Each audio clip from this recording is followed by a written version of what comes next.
welcome back to another edition of West Ham Fan TV's Friday Night Pint, the show where you can get involved with us and we chat about everything West Ham during the week. I hope you've all had a wonderful week. I welcome the boys. There's only three of us tonight, the three amigos. Yeah. Oh, all right. Well, good contribution, Scott. Well done, mate. I thought he was going to do some like long speech. Yeah, you know what I mean? I thought he was going to go into saying, yeah. He just went like, yeah. And then took a sip of his beer. Has everyone been right? Yeah, been well. You? Still rough, but other than that, all good. To be fair, Scott, you look it as well, mate. I'm not going to lie. Cheers, yeah, mate. Yeah. I'll back you with that, right? Cheers, mate. How you been, Ryan? Had a good week? Yeah, you not had bad, a nice mate. little interview last night. Yeah, interviewed Thomas Coombs. It was a good interview. Enjoyed it. Obviously, busy on Wednesday with football, on the social on Tuesday. Fucking have 6 months off now. Bad enough. 6 months off from doing videos. Nice. Yeah, it was good. I enjoyed the interview. He's a top bloke, Tom. And yeah, it was good. Good talk about West Ham and a bit about EastEnders as well. As Gary Pay says, a late Christmas present for Ryan interviewing someone from EastEnders. Yeah. No, it was good. He's a top bloke. And I think, obviously, you don't watch EastEnders, but his character at the moment is probably one of the most controversial storylines in soap history. I summed it up for him last night. I said, you're sort of a racist, homophobic that tried to blow up a mosque. I mean, you can't get more controversial than that, can you, really? No, not really, no. That's pretty... Yeah, that's pretty damning. What sort of character is this person? Well, he just plays a sort of a nutcase, right-wing neo-Nazi, racist, which is it's tough to watch because obviously it's a tough storyline, but it's good that EastEnders are tackling issues and raising issues like that because it does go on. You know, things like that do go on in the world. So it's a great story and great acting as well. And another thing as well, he was telling me he's got a new film out called Boiling Point with Stephen Graham in it. He was telling me about it last night. And he said that he thinks it's the first film in British history where it's all shot in one take. Oh, really? So, yeah, they said if someone made a mistake, they had to start again. It's an hour and a half film. It's basically Stephen Graham's like a head chef in the kitchen. It just shows you all the stuff that goes on. And it's a really good film. So I'm going to look out for that and try to watch it. Yeah. Well, maybe we'll all try and watch it. Imagine getting to an hour and 25 minutes and you fucked up your lines. Oh, mate! Imagine if someone else fucked up, you'd be livid, wouldn't you?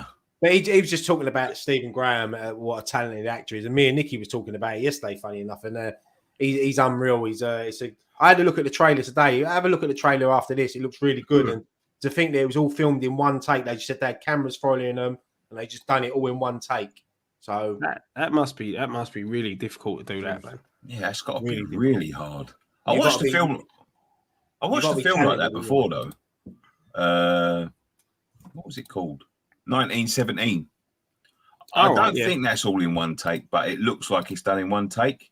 That's a brilliant film if you ever get a chance to watch that. But yeah, I hope everyone in the chat's well tonight and had a good week and a few quid as that geezer with the owl. Remember the funny videos that used to get sent every week? They're still going in videos. Are they really? Yeah, it's still going. It used to be a geezer. He used to go out, we all would be well and earn a few quid. And it used to be like funny videos, but mostly just birds getting their baps out or getting shagged or something. You know what I mean? Yeah. But yeah. I can't think what the geezer's name is now. No, I can't. I ain't seen it in years. You lot used to send them to me in that group chat before it all started getting rude and really, really bad. He's the one that goes, be seeing you. Be seeing you, yeah. That's him. Yeah, I can't think. I think that's it. So, yeah. I'm sure you mate. I ain't got a clue. Simply lovely. Yes, few people in here know who that is, but yeah, no. Yeah, it was funny at first, but then I got the arsehole in the end. What are we talking tonight, boys? Anything? Plenty in the tank. Ryan's oblivious. He ain't got a clue. Honestly, I ain't got a clue what's going on. I think you're all on a wind up or something. Next time someone sends you one, right, I'll pass it on to you. Just make sure you're watching it on your own in your car. Obviously not in your car. Yeah, why you got to be in your car? Like, be indoors. Yeah, I was just saying, just watch it on your own. What have I got to drive 10 miles to watch it as well in the field? Yeah, come on, let's get straight into the first subject then. I've only got one tonight, really. Zouma is back. We've all seen the training videos today. The West Ham put up a video, and Kurt Zouma was there. Somebody said in the thing, Zuma's got COVID. I hope he ain't giving it to someone else. I'm sure if Zouma had COVID, he wouldn't be at the training ground. So yeah, he clearly, if he has had COVID, he's got over COVID and he's back training. But what a brilliant sight that is to see, and what a boost that is.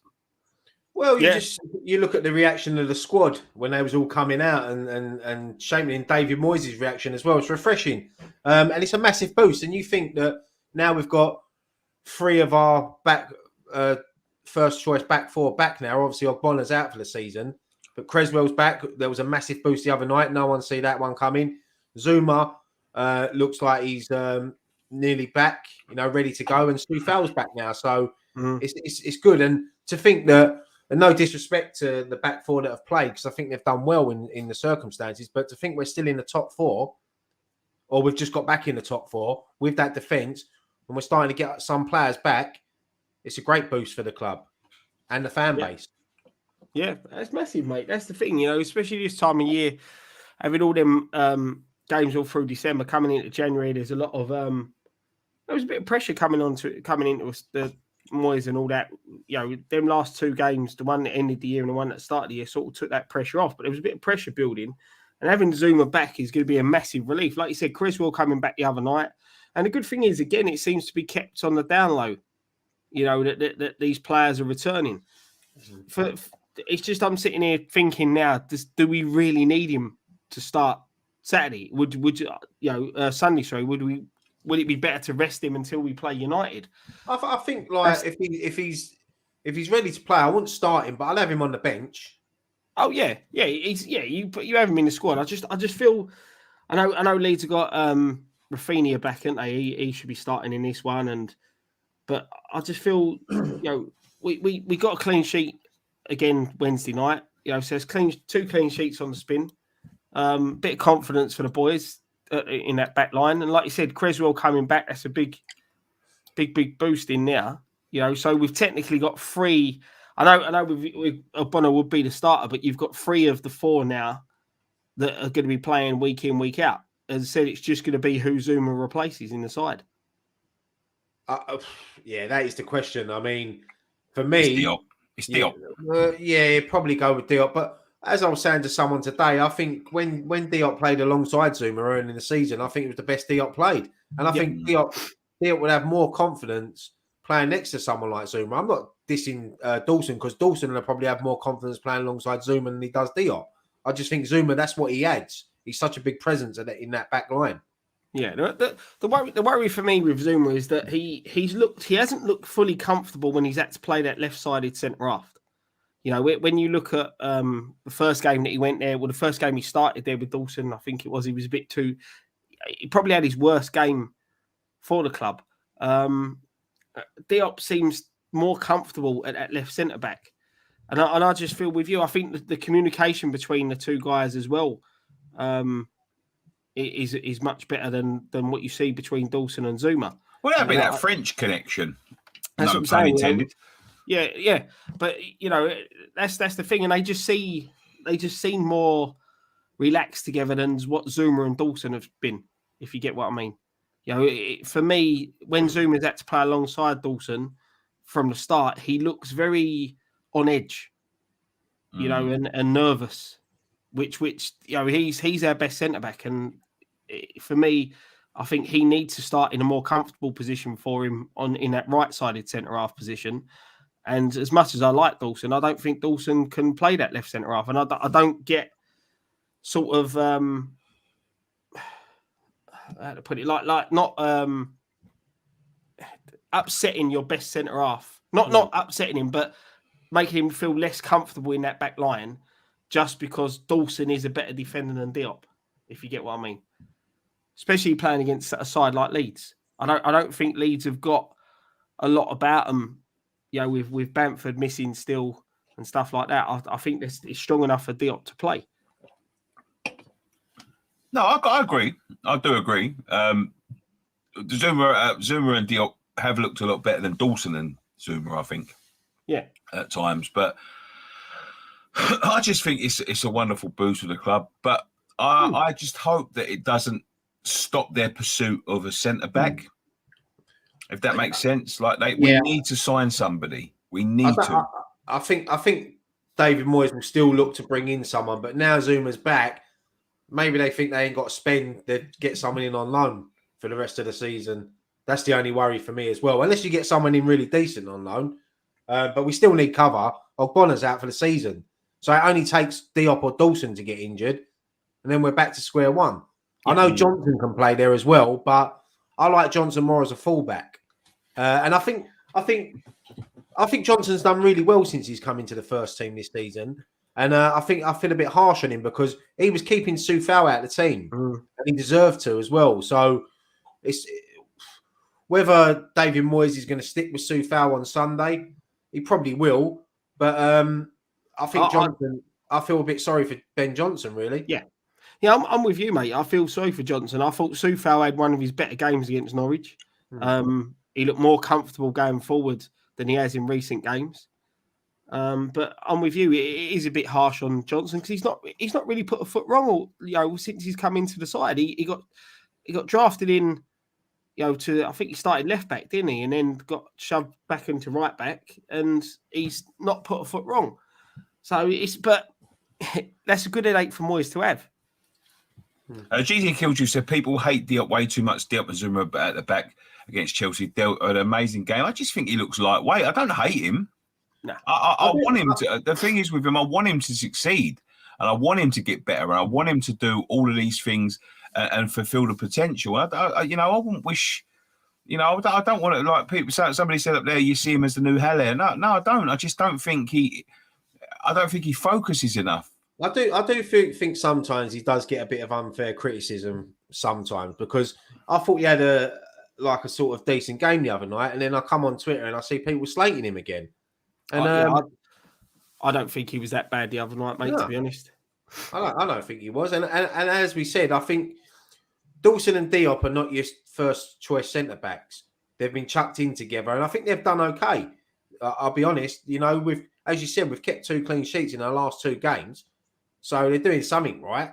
I just think alongside Zouma, I mean, you could put one of us alongside Zouma and we'll look like prime Bobby Moore, most probably. That's how good he makes you look. And as you said, it's just a massive boost. And it's great to see them videos when they come out because it just puts a smile on your face. You see this is probably in my lifetime the best squad spirit I've seen at West Ham. Yeah. Everyone's connected. Everyone looks like they're mates. There's no egos in that team. They're all for one and one for all. But that's the thing, and that's why it's good to see. And I think that camaraderie on the training ground filters through into the starting 11, into the side. And it's like when you hear with what Southgate was saying in the summer with the players that are not playing. It's they put a lot of effort in on the training ground. It keeps it a happy place. You've got players there, people like Kroll, Yarmolenko. In Yarmolenko's mind, he should be starting more, but they're not upsetting the apple cart. Yeah, but even today, Scott, if you watch that video back, Yarmolenko's all smiles. Yeah, that's what I mean. You could say the same with Vlasic. Wasn't getting a look in, but he didn't moan, did he? He just got his head down and look at him now. He's starting. And that's what I mean. Them players there who are not getting the game time, not getting the time that they think that they warrant as a player, they're still doing their bit in training. And like you said, you're still seeing all them smiles on a training pitch. You're not seeing anyone upsetting the apple cart by throwing their toys out the pram. To be fair, though, to Yarmolenko, if I was on 100 odd grand a week, I'd still be smiling going into work every day. It's like you go to work and you just... He's basically like working in an office and you ain't doing nothing. You're just sitting there all day waiting to go home. But no, look, joking aside, fair play to him. He could be up in arms. He comes on for like I mean, the last 2 games, I think he's come on for the last 30 seconds, minute, if that. Well, especially the other night, he only come on for a little while. So he should have scored. Huh? He should have scored when he should have scored. He should. I said to Nicky he was going to score, and he nearly did. Yeah, he did. He did. Yeah, I thought he was going to score. He was only on for like. He come on in the 90th minute. He went, you watch him bang one. I went. I said to him, "Fuck off, he ain't doing nothing." All of a sudden, he got one on his right, got it onto his left, and fucking took it round 3 players. I thought he was holding me as he was doing it. He was going to watch. Like as he hit it, I went, "Ooh." Yeah, fucking hell, man. But yeah, I do you know what? I don't hate no West Ham player. You know, I know the ones that put in effort, and I know the ones that, you know, can concentrate a little bit more. But you know, how can you hate anyone at the minute? As you say, like at some point this season, like in the last month or two, the whole of the back four has been missing. We've had a whole new back four, and I was just saying, it's so important. It's so important, that defence, like anyone's defence. You see it, like when Liverpool lost their defence, they was fucked. You know what I mean? Like, so you've got everyone, like a whole new back four, and they've kept us in a pretty prime position. All right, we've been helped with the games we've had. You know, if we was playing Man City and Man United and Chelsea and Arsenal all at the same time, it may have been a little bit different. But, you know, you can only play what's in front of you. And we've got through quite a difficult period without them, and we're still up there. Yeah, replace the word hate with frustrate, I think, because there are a lot of players that frustrate you. It's like Masuaku. Masuaku frustrates the life out of me. But when he comes on, I want him to do well. I want to go on to post-match reaction or post-match pint or whatever, and I say, you know what, Masuaku done well today. You know, there are certain players that do frustrate you, but I don't ever hate anyone. You know, anyone that pulls on the shirt, you know, you want them to do their best. Yeah, let's bring Tubby Tits in. Oh, there he is. Tubby Tits, you know. Tubby Tits. Yeah. Cheek of it. Evening, mate. Absolute cheek of it. Evening. How's it going? We're just talking about Kurt Zouma.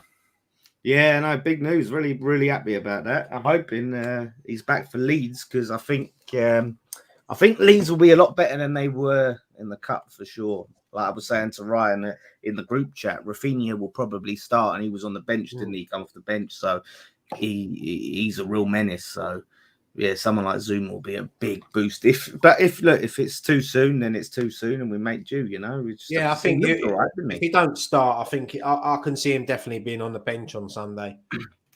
Yeah. Do you feel though that the Leeds, and I didn't see the Leeds Cup game, but like talking to you guys about it, talking to Graham about it, and then the game last night, do you feel that we actually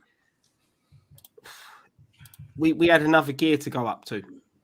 What, against Norwich? Against Norwich and against Leeds in the Cup. Yeah, I do. We played at full pelt. I think we said the other day that it was a bit slow, wasn't it? And a few players looked a bit relaxed. Maybe no disrespect to Norwich, but maybe they thought, look, it is Norwich. Let's not go too mad, because we know we've got better players, and then we play our way, we'll beat them. And eventually, you know, we did. But yeah, listen, West Ham, I think all season, there's been games where we have gone that extra gear and we've finished teams off and punished them. You look at Villa away, Leicester at home, Newcastle away, you know, Watford away. You know, even going 1-0 down at Watford. Me and Nicky was there, and we went down 1-0 down early, and we both looked at each other and said, look, these lot, they're tire out after about 25 minutes, and it proved it, and we ended up banging 4 past them. Yeah. Do you know what? I'd rather a 1-0, 2-0 clean sheet than a nervy 3-2 where it looks like, you know, we go mad and it looks like they might come back into it like one of them ones. And I think it's something, because these teams haven't got much threat. I don't think, like I say, we don't really need to go into that next gear. You know, they're not pushing us to go to the next gear. If you look at the Leeds game, the cup game, you know, they had them 2 chances. I think one that Dan James, the ball, instead of putting the ball in the back of the net, he fell over, and they had another chance they could have converted. And then you look at Norwich last night. You know, we were the other night we were dominating, and 1-0, and then they have that chance which Fabianski tips onto the post.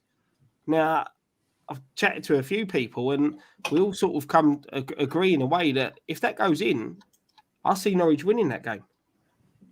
No, I don't think they would have won it, but it wouldn't. I don't think it would have left us enough time to shift that gear.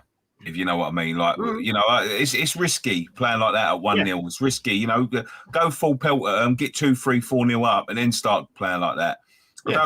I don't like taking teams, because that's what's been our downfall in the past, and that's why I was a little bit downbeat on the night about the performance. I wasn't blown away by it. A win's a win, and I'm really happy to win, but them sort of things they upset me, because I think to myself, the amount of times I've sat here, especially in that stadium, and watched us go 1-0 up, close the game, miss all the chances, not put like 100% effort in, and then all of a sudden a team go at the other end and get a last minute equaliser, or fucking lo and behold a last minute winner. I've seen it so many times. So many times. Well, it's happened this season against Palace and Brentford. Yeah, exactly. And Brighton as well. Brighton and United as well, didn't they? Yeah, and United, look, just I don't think the Man United one was just complacency, but we just have to, and we have got much better than that, and we've got a lot better at it, but it still happens, and to be like we sit. I think I sit here talking about top 4, and I don't believe it. I don't believe that it can happen. But every week that passes, and every win that you pick up, and every time you're there, you start to think, can it be? Exactly the same as last season. You say, can it be? I do. I believe we can get top 4. I really do.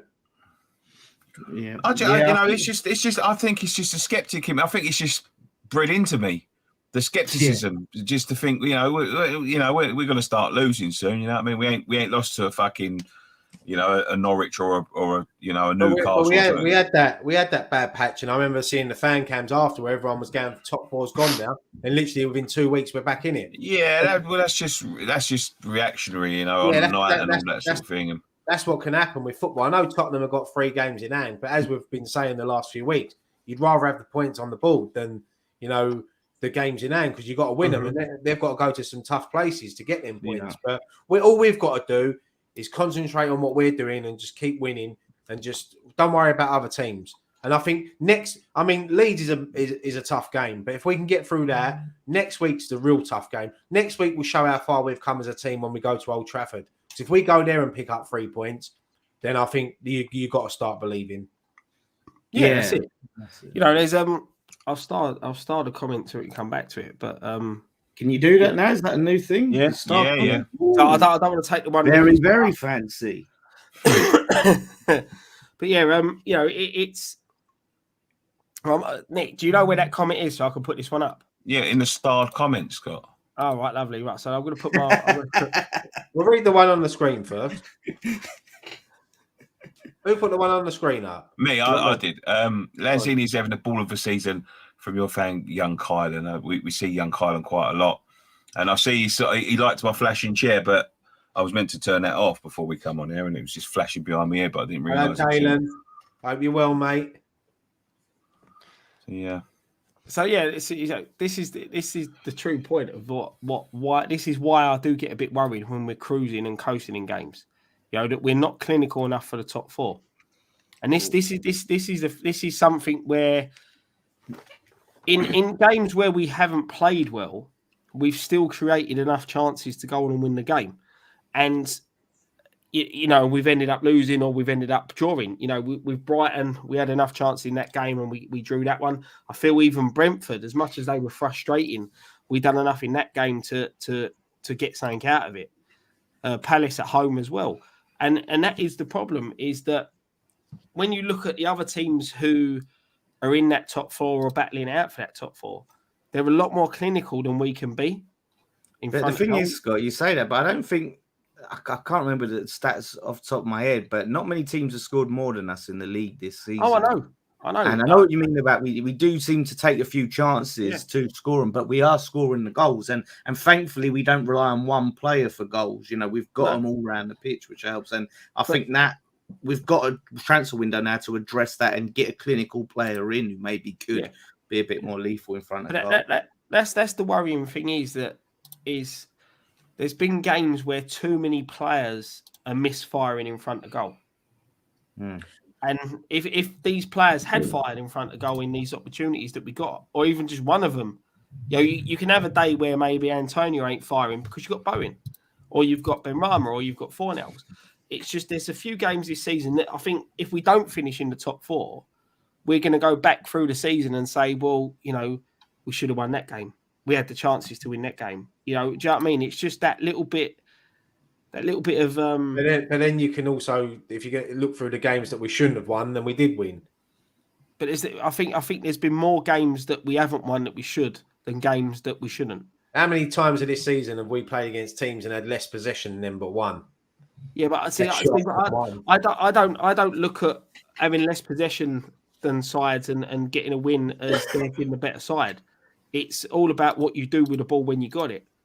You can have all the ball you want. If you're just going sideways and backwards with it, you're not going to beat a side. And I think with teams that have outpossessed us, apart from the likes of City and teams like that, they didn't do much. But the other worrying factor is Fabianski is still inside, I think, the top 3 for most saves in the Premier League.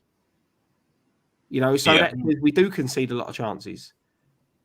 It's just saying that I think if we could, like Dan said, if we can find someone who's a little more clinical in front of goal, then that top 4 is a reality. For sure. Let's see. But I said overall, I think I'm confident. Like the goal difference, we're 4th best goal difference, and we're 4th, and that's got to count for something. I think. Of course it does. I'll be honest with you, I'd take a slide down the Premier League table now to win the European Cup all day. Oh yeah. I'll make every Premier League game going now just to win that European Cup. Yeah. And buy a ticket to every one. It's at the end of the day, we've all said it. You take 17th and winning the Europa League or winning the FA Cup all day long. Let's not go too far, Scott. No, joking. Now, of course we would. 4th from bottom in the European Cup, anyone would take that. Yeah. Honestly, that would be Alan says they are 3 points from safety now. We're nearly there. Safety first. Somebody just said the foe. Let's take some comments. I've started a load of comments. Just quickly, mate, before you take the comments about the foe, I didn't realise until I got home last week after the game that he was actually he was a pundit, wasn't he? Pundit at the side, and apparently, he was going around all the West Ham fans talking to him. I just see him on Sky Sports News just before I come on here because obviously, he's just left Rangers now. Before I take these comments, right? I'm just going to give you something to think about just quickly. Is he the first player that you know? Because I can't think of one that has gone from being absolutely hated to accepted at the club. Like you think of like Ince, because he's in the Ince bracket. He was in the, he's left us and gone to Tottenham. Like, what I mean? Have a think about that. Just why I think take some of these comments. I wouldn't have him back just because of I think it's too late now. I would have had him back a few seasons. I said think about it, not talk about it. Just have a comment. Well, if Bowen don't make the England squad, Southgate needs arresting because that would be criminal. Come on, you Irons. We're not clinical enough for top 4, but we are getting better, says Anas Ahmed. Nino 1983 says, just heard the news about Aubameyang having to be pulled from the AFCON due to heart issues. I've never heard that, mate. I'll have to have a look into that one. Evening all. No way Zouma is still testing positive for COVID. Otherwise, he's wiped out most of the team, hugging everyone at training. He's laughing. I think long COVID affects why there's so many heart and lung issues. I guess he's talking about the AFCON. I'd like to see Zouma and Diop start together and do it will show his real self-quality player, Kurt. Diop has to stay in the team. He's the only one who can play on the left side, says Anas again. Shavivi Eaton says Ben Johnson deserves a starting place. Absolute workhorse. John T, that's why Miles will probably go Diop left side and Kuna right side at centre. Zouma right side at centre back. Nicky, Diop is the new Haller for you. You just do not rate Diop, says Conrad Taylor. No, I don't. It's not like I don't rate him. I want him to be better. Diop is a really good squad player, but not a starter, but really good to have in a squad and on the bench, says Scott Wilson. John T says, mind you, against Norwich, my mum could probably do a job defensively against them. You know what I mean? We need a centre-back. It only shows like that. Imagine Maureen playing centre-back. Oh, excuse me. Maureen, his mum. It only shows that because the others at the back are better, but that doesn't mean anyone is less a poor player. Dawson got caught at 3 times in the weekend. Gets done by pace. If Bamford plays Dawson, will probably be okay, but would worry if Rafinha comes inside and faces Dawson up, though. The thing that frustrates me about Dawson the most, and as I said, I you said Diop gets a bit of a bad rap. I think Dawson gets a bit of a bad rap because I quite like Dawson, but he wastes a lot of the ball. He wastes it. He just hoops it into nowhere. No, man. Yeah, just wastes a lot of the ball. Passing is terrible. But he's not really there for that, is he? He's an old fashioned. Yeah, he's a bit like Ginger Collins. Chuck your body on the line, get everything you can in front of it to stop the player. Yeah, but he didn't used to just whop it into space every fucking time he got it. He could play a little bit. I can remember Ginge putting a few balls just into space, but Yeah, that's when no one was moving. But that's the thing. It's just that, like you said, Dawson is that. He's more of an old-fashioned centre-half. He doesn't want the ball at his feet. He just wants to stop them attackers scoring and do that type of job and let the players in front of him do what they need to do. It's good. It's good for certain situations, but it's not saying you want week in, week out. Do you know what I mean? Like he has his place, but it's not ideal for a week in, week out. Would you guys have thought after the protest against Burnley in 2018 that you would be sitting there 4 years later, West Ham in the top 4, challenging for and doing well? I thought we'd be in the top 4, but of top 4 of the Championship. Well, I remember thinking at the time, I didn't know that their sell-up thing. I would have thought they would have sold by now because I thought that clause was a bit earlier than what it was. I think COVID has given him a bit of redemption, to be honest with you, but we'll talk about that another time. I thought Ben Rama was going to be terrible for his club. Now look at him when he's on the day, he gets his goals and assists, and you'll see his skills pay off every time. The surprise of Creswell and Zouma coming back earlier than anyone would have thought, even new, makes me hopeful we have a few transfers up our sleeves, not like the West Ham of old. Yeah, it's a lot of the leaks have stopped. Chris Mills asked, is Souček still out with COVID on Sunday? I believe so, but who knows? You know what I mean? Who knows? Mm-hmm. NWO Police Nope says we have been a little lucky. I don't think the league We've been unlucky at times as well. You know? Jared Brown and Daly Dyer made their red carpet for the first time as a couple. That's lovely to see. Do you think Bowen a call-up is a good thing? I think it can only be a good thing because I'm an England fan. And I'm so happy with Lanzini, been with us for 6 years. Could have left when we were in the dumps, but stayed with us now. We have a great squad in Europa challenging for top 4. Okay. See you later. Thanks for coming, Nick. Well done, Nick. With that, I'm going to put this comment up for you, mate. Calendar year, 73 goals, only City and Liverpool. I call that a bit clinical. Yeah. That's the crazy thing about it is that we have scored more goals than everyone else apart from them two, but there's still look at Scott going red. He don't know what to say. No, but it's still what I'm saying is there's still games we've lost where we haven't been clinical enough. It's crazy. The stats are crazy. When you look at that, the amount of goals that we've scored. I saw that before about the amount that we've scored in the space of a year compared to everyone else. But we've still not, you could look at them two sides. They've cemented themselves inside that top 3. We're not doing that, and we're the third highest scorers in the league in over a calendar year because there's certain games where we're not clinical enough. And it's the games, the tough games that we're not clinical enough. Like you said, we dispatched sides like Leicester. You go back last season, we dispatched Leicester with ease. We dispatched Norwich with ease the season previous. But we have had that a few times. We wallop Newcastle, we wallop Villa, we wallop Watford, Leicester, and all away from home. Yeah. No, Leicester we beat 4-1 at our place. Yeah, we wallop Leicester. Yeah, so there's been quite a few. Yeah. I thought you said your chair, Nick. I thought your chair went. No, do you know what, right? It's because I'm using Jamie's computer. He's got like a gamer mouse, right? And he's got like a mouse, but it's got 2 buttons on the side. And as I went to move it, I pressed one of the buttons, and one of the buttons is like a back skip on the internet. So it just sort of took me back to the sign-in page. but that must have looked really weird. I just disappeared like that. Bosh. You finished reading the thing out and then went. Yeah. We thought you had a funny turn or something. I'll tell you what, mate. I'll be lucky if I don't get electrocuted in this house. I've got a fucking leaking pipe in the ceiling. Ain't good. No, it ain't good. It ain't good. 5 minutes in, I'm on my third beer already. I only brought one from the fridge. I can't bother to go and get another one now. Fuck it, I've got a box of them behind me and they're cold because this room's quite cold.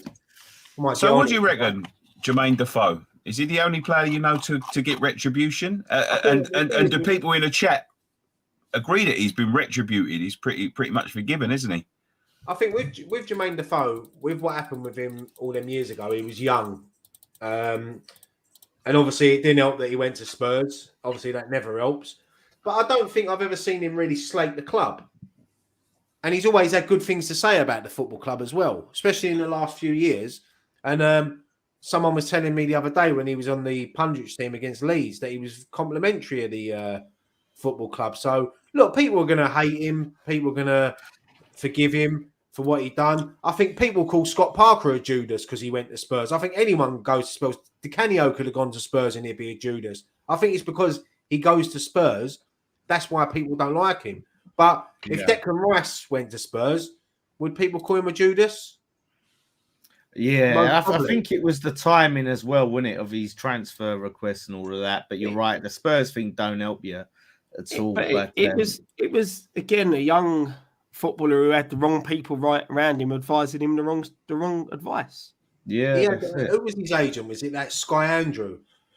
Who's he's known for that, isn't he? With players getting them to hand in transfer requests at clubs and that. So it was wrong of Defoe, of course it was. But look, time moves on, football moves on. Exactly, that's it. I think with when you look at Ince and what went on there, he got screwed over by his agent.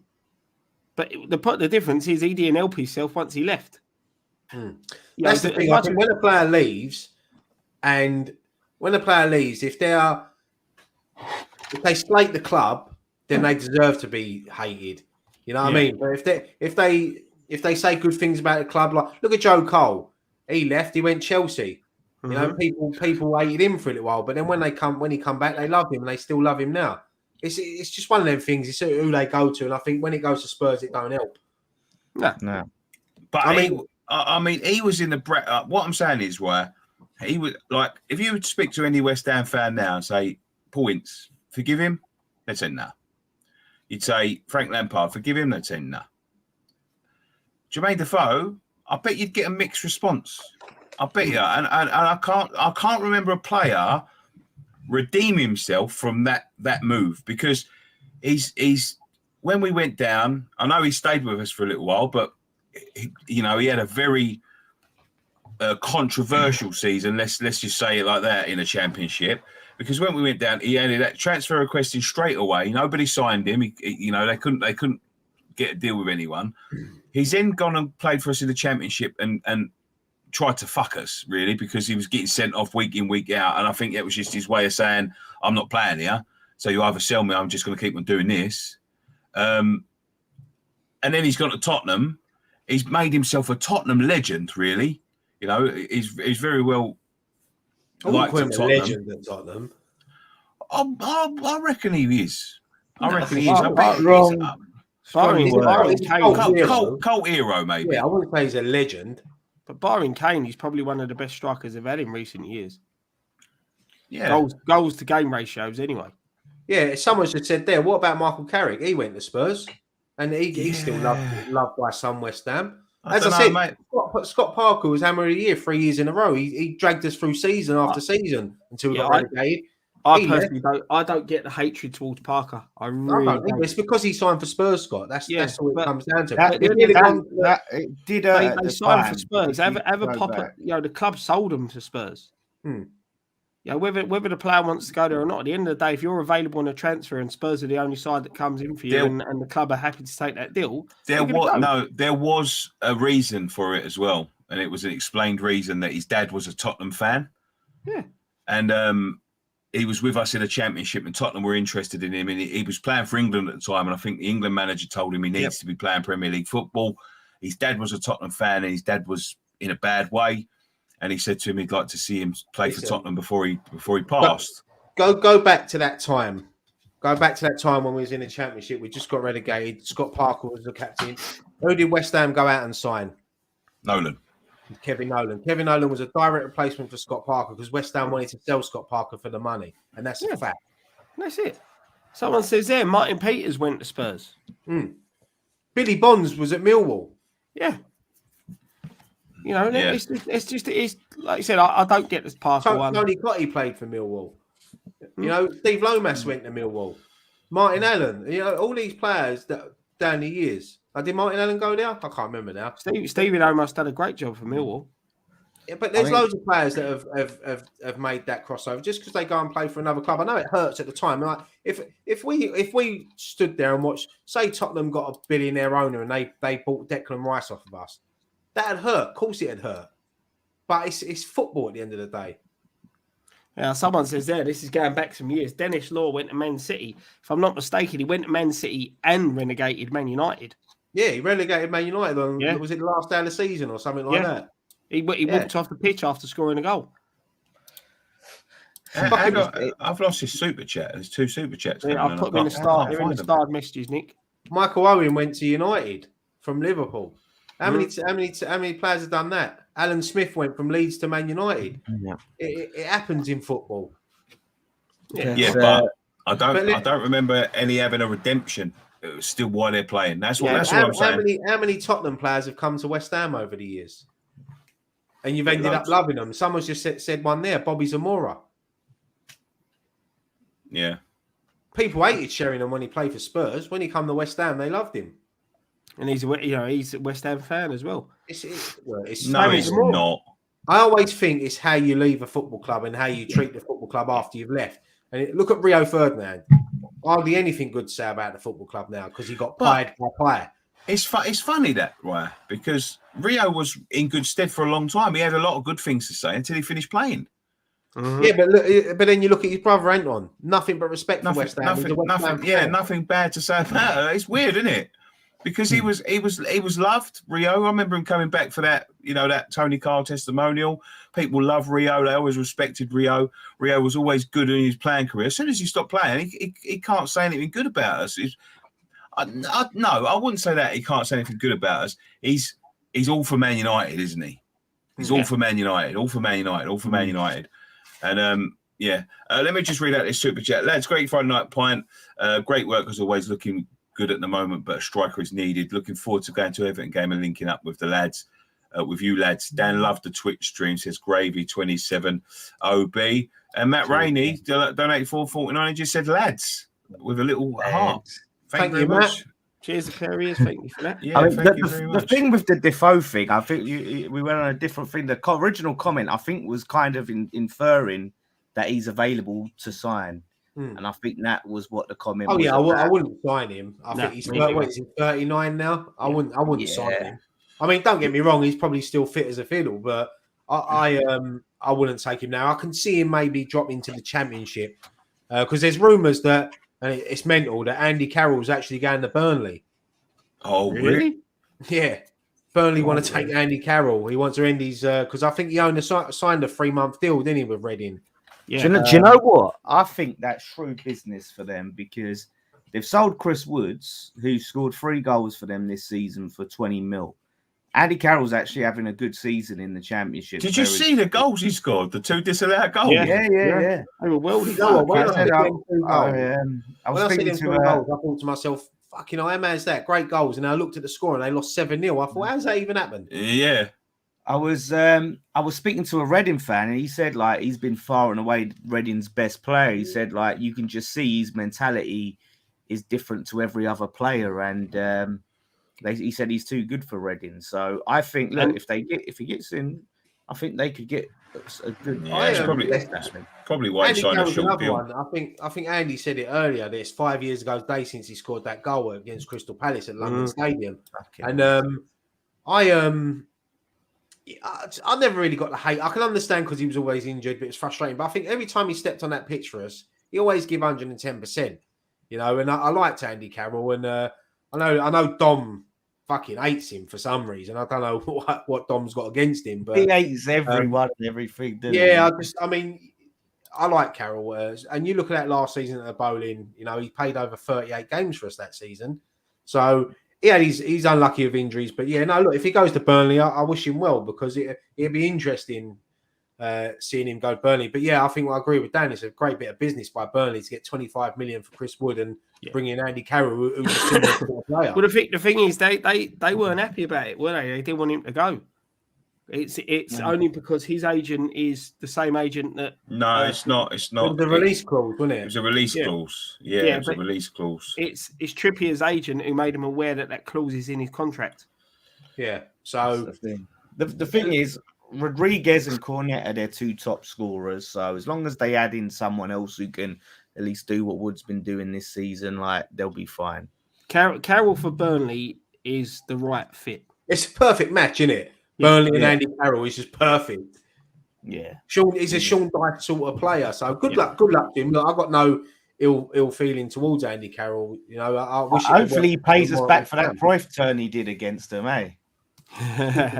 You know, when we play Burnley, innit? Hopefully, he does. I still remember when that game he got sent off against them for literally like nothing. You know, he challenged a player twice in the air, beat the player twice a year, and Geezer went down on his face. Honestly, he always got, I think, a tough going from refs. You know, I think he was always treated very harshly from refs. I don't know. I remember that one he got away with. Do you remember when he cleaned out De Gea against United? Oh, fucking hell, man! Through the defence and just nutted him. Every time I watch that clip, I feel it. It's that. Oh, mate, I can just imagine. I've been on the end of some of them in football when someone just fucking runs through you, and they're not nice, mate. And having someone like him, he was an athlete then, you know. I'm not saying he ain't now, but he was in his prime then, and he just went straight through like a steam train, mate. I reckon that what made De Gea a man, because he was a bit flimsy after that. Yeah. Before that.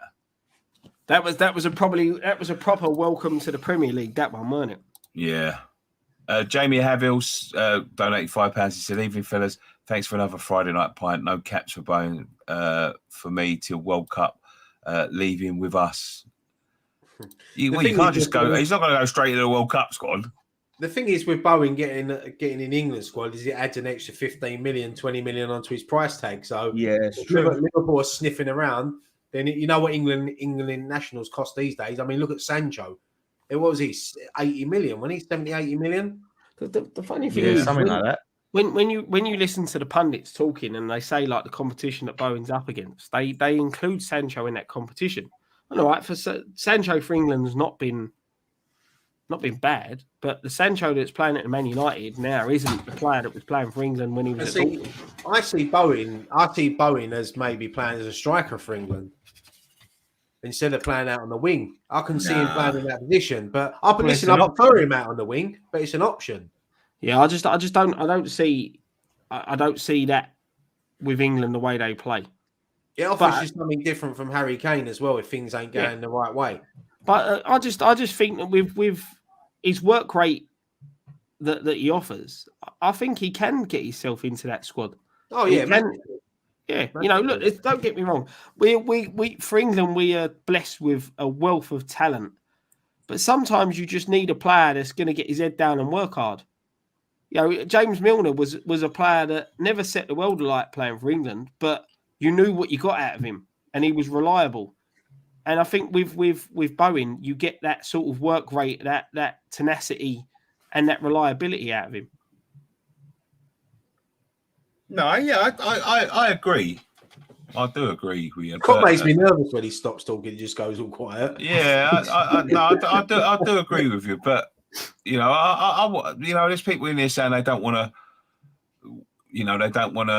to, him to go off for England. I think every player deserves. You can't say that to players. If you want to play about Declan Rice, and look how proud we all was watching him in the Euros. So to see a West Ham player in an England shirt, it gives you that little bit of pride because listen, we support England, but when it's your club players representing your country, you take a bit more interest and you have a little bit more pride. I feel the worry for some people is when you look at Creswell and Antonio when they both got called up for England. Their form dipped at club level after that call-up. And I think that's what people were worried about with Bowen. Antonio does it. Dick formed after Jamaica as well. Don't call him up to international football. It's just that's what, because I remember when Creswell got called up, he got called up in that England squad, and then when he come back, he just looked a completely different player that went there. Yeah. NWO Police Nope says won't win anything with Gareth. Where he says Garth. I agree with Garth. Yeah. I think that's harsh, mate. He's come closer than any other England manager has, to be honest. He plays enough minutes for us. We don't need him playing even more at the moment, says Jamie Havill. The Bowen moves defenders create openings. We know Bowen will be a bench warmer under Southgate. Disgusting, but it's the truth. You got to earn yourself into that England squad. It's not an easy task at the moment. Can't see Bowen going Liverpool unless Salah leaves. He'd walk into that England team, in my opinion. Keep him at all costs. That was another great old-fashioned forward. De Gea didn't know what day it was. Yeah, I remember that, man. The Hawaiian Hammers just said Ashton's form certainly dipped after his England duties. Yeah, just slightly. But that was Sean Wright-Phillips giving him a dirty challenge for some reason. I don't know. That's all because he nutmegged Sean Wright-Phillips twice in training. Yeah. Anas Ahmed, the only time England won anything was with 3 West Ham players. Rice should be captain for the World Cup. Kane has no voice in that team. Says Nino 1983. I don't know who's the vice captain. I reckon it'd be one of the centre backs, probably Maguire or someone. Would probably be the vice captain of England. Yeah, or Henderson, maybe. Maybe, yeah. But he don't play no more, does he? Really? Yeah, he gets in that squad enough, mate. I tell you. Scott loves Henderson. I don't listen. When you give that guy time to play, he can pick a pass and he can play a ball. But I know he plays for Liverpool, but there's no way he should be anywhere near that England squad. No way whatsoever. That we get overrun every time he comes on that pitch. As I said, Scott loves Henderson. Mate, he ain't worthy to lace Rice's boots. We've got a super chat. We've got 50 SEK. 56. Whatever that is. 56. 56. Thanks for the 56, mate. Yeah, I don't know. That's like when you order 50 cent off Wish. They send you 56. 56. Oh, fucking hell. Thank you anyway, Jonas. Thank you very much, mate. There's one more thing before we go, sort of like take some questions and things from the subscribers. The subscribers, yeah, that I wanted to go into. And Scott made this point last week, and we didn't say it, but it's sort of reared its head again because there's another load of applications for games being called off again this weekend. Do they need to have proper investigations into these teams? Because there's a few managers now making a few noises that are sort of hinting that, clubs are now falsifying results so they can get games called off, so they can either get, you see Burnley this weekend has been called off already. And someone made the point that they've just lost Chris Wood. They're looking for a replacement. They're trying to buy themselves a bit of time. I think there's suspicions that Liverpool may have falsified positive results. Now they're saying Arsenal could be falsifying. Burnley could be falsifying. I think this is Leicester's third game in a row now. It's been called off. Yeah. So what's going on? Arsenal's one. I don't know whether they falsified or they was up front about it, because everyone knows they've got like one COVID case and the rest is either AFCON or injuries, and they've just gone, we want it postponed. But that's tough shit, Yeah, well, exactly. Look at the Leeds game that they played. That when they played against Leeds had a real threadbare squad, but because it weren't COVID, they had to play it. So if they really, that's the thing. Dan, one player with COVID. We've had one player out with COVID. We had 4 players out with COVID at one point and still played games. And this is the thing: 10 false positives coming back from Liverpool. For me, in my opinion, screams at Ian Rush or someone sitting there with a little red pen marking the fucking. We can't prove they can. I can't prove they can't. But 10 false positives. Okay. So what do we do about this now? Because at the end of the day, I think the Premier League now have made a rod for their own back because they've accepted these, right? So what do? Do you do them like drug tests? You have to do them in front of an independent adjudicator and wait for the results there. That's what I don't understand, because like you said, they were saying with Arsenal, they got one player with COVID, other players out injured, and other players at the African Cup of Nations. Yeah, well, see, look, I was just about to say this because I was speaking to Lee earlier. Arsenal have only got 13 fit players. That's why their game. So the FA rules is because they've got so many players out, they can postpone the game. But that's not true, right? Because you've got hundreds of players at a club. Yep. Yeah, but you've got a squad of 25. You can call any kids into the squad. Any kids. They don't take a place in the squad. Not all being clubs. Funny. When you look at that, they've got 13 fit players because they've lost players to the African Cup of Nations. Now, they knew they were going to lose them players to go and play in that tournament. Now, all right, you can't thingy for injuries and stuff like that, but you knew X amount of players were going to be leaving to go and represent their countries in a tournament. But Scott, you've got the opportunity to blood some youngsters through the season so that when these players disappear, you've got cover. It's easy for us to say play the academy players and that, but if we was in that situation, we'd all be calling for the game. No, you wouldn't want to, and this is the thing. I'm not blaming these clubs, but Leeds, I'm not blaming them at all. I think if you've got a certain amount of positive results, then you're right what you're saying. They should have representatives from the FA or the Premier League go to the training ground and do the test themselves, because there is something a bit iffy about it. Because it was funny how Liverpool, two of their best players have gone off to the African Nations Cup, and then all of a sudden they're just calling games off, and Jurgen Klopp moaning about fixture pile up and things like that, and then now they've had a long rest. Yeah, and that's exactly it. Like the I blame Graham. The reporter in the interview with Klopp turned around and said you had more players missing this time last year through injuries, and you still play games. And this is the thing. I don't get why the clubs are just in charge of their own testing. Why it's not independent people checking the results of it all. Look, they could have had 10 players, and if they've got 10 players, it's one. No, they haven't, though, Scott. They haven't. It's been proven that it's. That's why they're false results. 10 false results. 10. What are these clubs doing wrong that we're not doing? Because we've had one or two. Do you know what I mean? Social distancing. This is it. These players are responsible to be in the bubbles that they're in. So they need to show a bit of responsibility in how they're going about their daily business. No, because they haven't got to be. There's no restrictions. They've got no social. They've got no social responsibility more than you or Dan or Ryan or anyone in this country have. They ain't got to do it just because they're footballers. I'm not having that. But they should be doing it, Nick. Why? The amount of money that they're paid to play football, but it doesn't matter whether it's law. At the end of the day, you're there to do a job. You need to be looking after your own health and safety.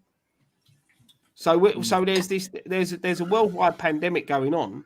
You're in a situation where the eyes of the world are on you all the time. You should be being a lot more careful. I agree with you what you're saying. You had this controversy when the Leicester players went to the darts. Their game had already been postponed. They've obviously had to do a lateral flow test or whatever it is, a test before they went to the darts. And they adhered to what the rules and regulations are. But why are we doing something right that other clubs are not? Maybe we've just been lucky. I mean, I don't agree with that. Someone just commented there saying Ryan, we have had players out, but we've got on with it. We haven't had 10 players out. We've had 1 or 2 players with COVID and a couple. Even with Liverpool, though, they just lied. Yeah, we haven't had 10 players out. You know what I mean? So we've got on with it, and I'm glad we have, because it'd have been boring without no football over Christmas. And that's it. And I think if you hadn't have had Liverpool come out and say that they had 10 false positives, or I don't think we'd be talking about it. It's just the fact that they've come out and said that, and the timing of it. I think this is my opinion. I think the Premier League have made a rod for their own back. They've allowed these clubs to manipulate the rules, and they've done it. And now, because and again, it's for such a multi-billion-pound organisation, not million, multi-billion-pound organisation that they are, they make things arse about tit, to be quite honest with you, because they never prepare for these things. We knew that there was a pandemic. We've known there was a pandemic for 2 years. You should, the amount of money they pay people in them organisations to look after their brand and all that sort of thing, they should have protocols in place for these sort of things. What happens if they do this? What happens if they do that? If something kicks off again and we want to keep it, do we send independent testers there to make sure that people ain't manipulating the rules and all that sort of thing? And they just don't fucking think about it. It's like it crops up on them. It's fucking ridiculous. But they could do that in 5 minutes. They could go to a COVID testing site. They could take 25 people off of a COVID testing site and go, right, each one of you go to a Premier League club and test the players one by one until they're all done and see what their results are. Because they're claiming they've got COVID. They're claiming they've got COVID. They're claiming, you know what I mean? Like, you could organise that in a day. I think they need to standardise the rules for who can call games off. Like you said, because they have known about the COVID situation, they've known about AFCON. So if they had all this in place where they say, okay, if you've got players, X amount of players at AFCON, if you've got X amount of players with COVID and you've got injuries and you've got this left, you can have a game called off. Or if you've got these many injuries and these many COVIDs at the same time, you can have a game postponed or whatever. Like, if that's there already, and there's something people can measure against, so it doesn't seem like, well, it's one rule for one team and one rule for the other team. Yeah. Like I said, Leeds have really struggled for all December and stuff and not had games called off, and they're getting injury after injury. But because they only had a couple players with COVID, couldn't get a game called off. All of a sudden now, Arsenal, because they've got players at AFCON, they've got a few injuries and one COVID thing, they can't call up their youngsters like Leeds had to. Leeds had to have under 23s in their squad in their starting 11. If you can't fill the side, forfeit the game. Yeah, forfeit the game. Yeah, it's unlucky. Why would you forfeit a game if other teams are getting away with it? Oh no, that's what I'm saying. This is what I'm saying. They've made you can't ever go to Arsenal. It's not Arsenal's fault. No, of course not. Of course, not saying it's Arsenal's fault. It's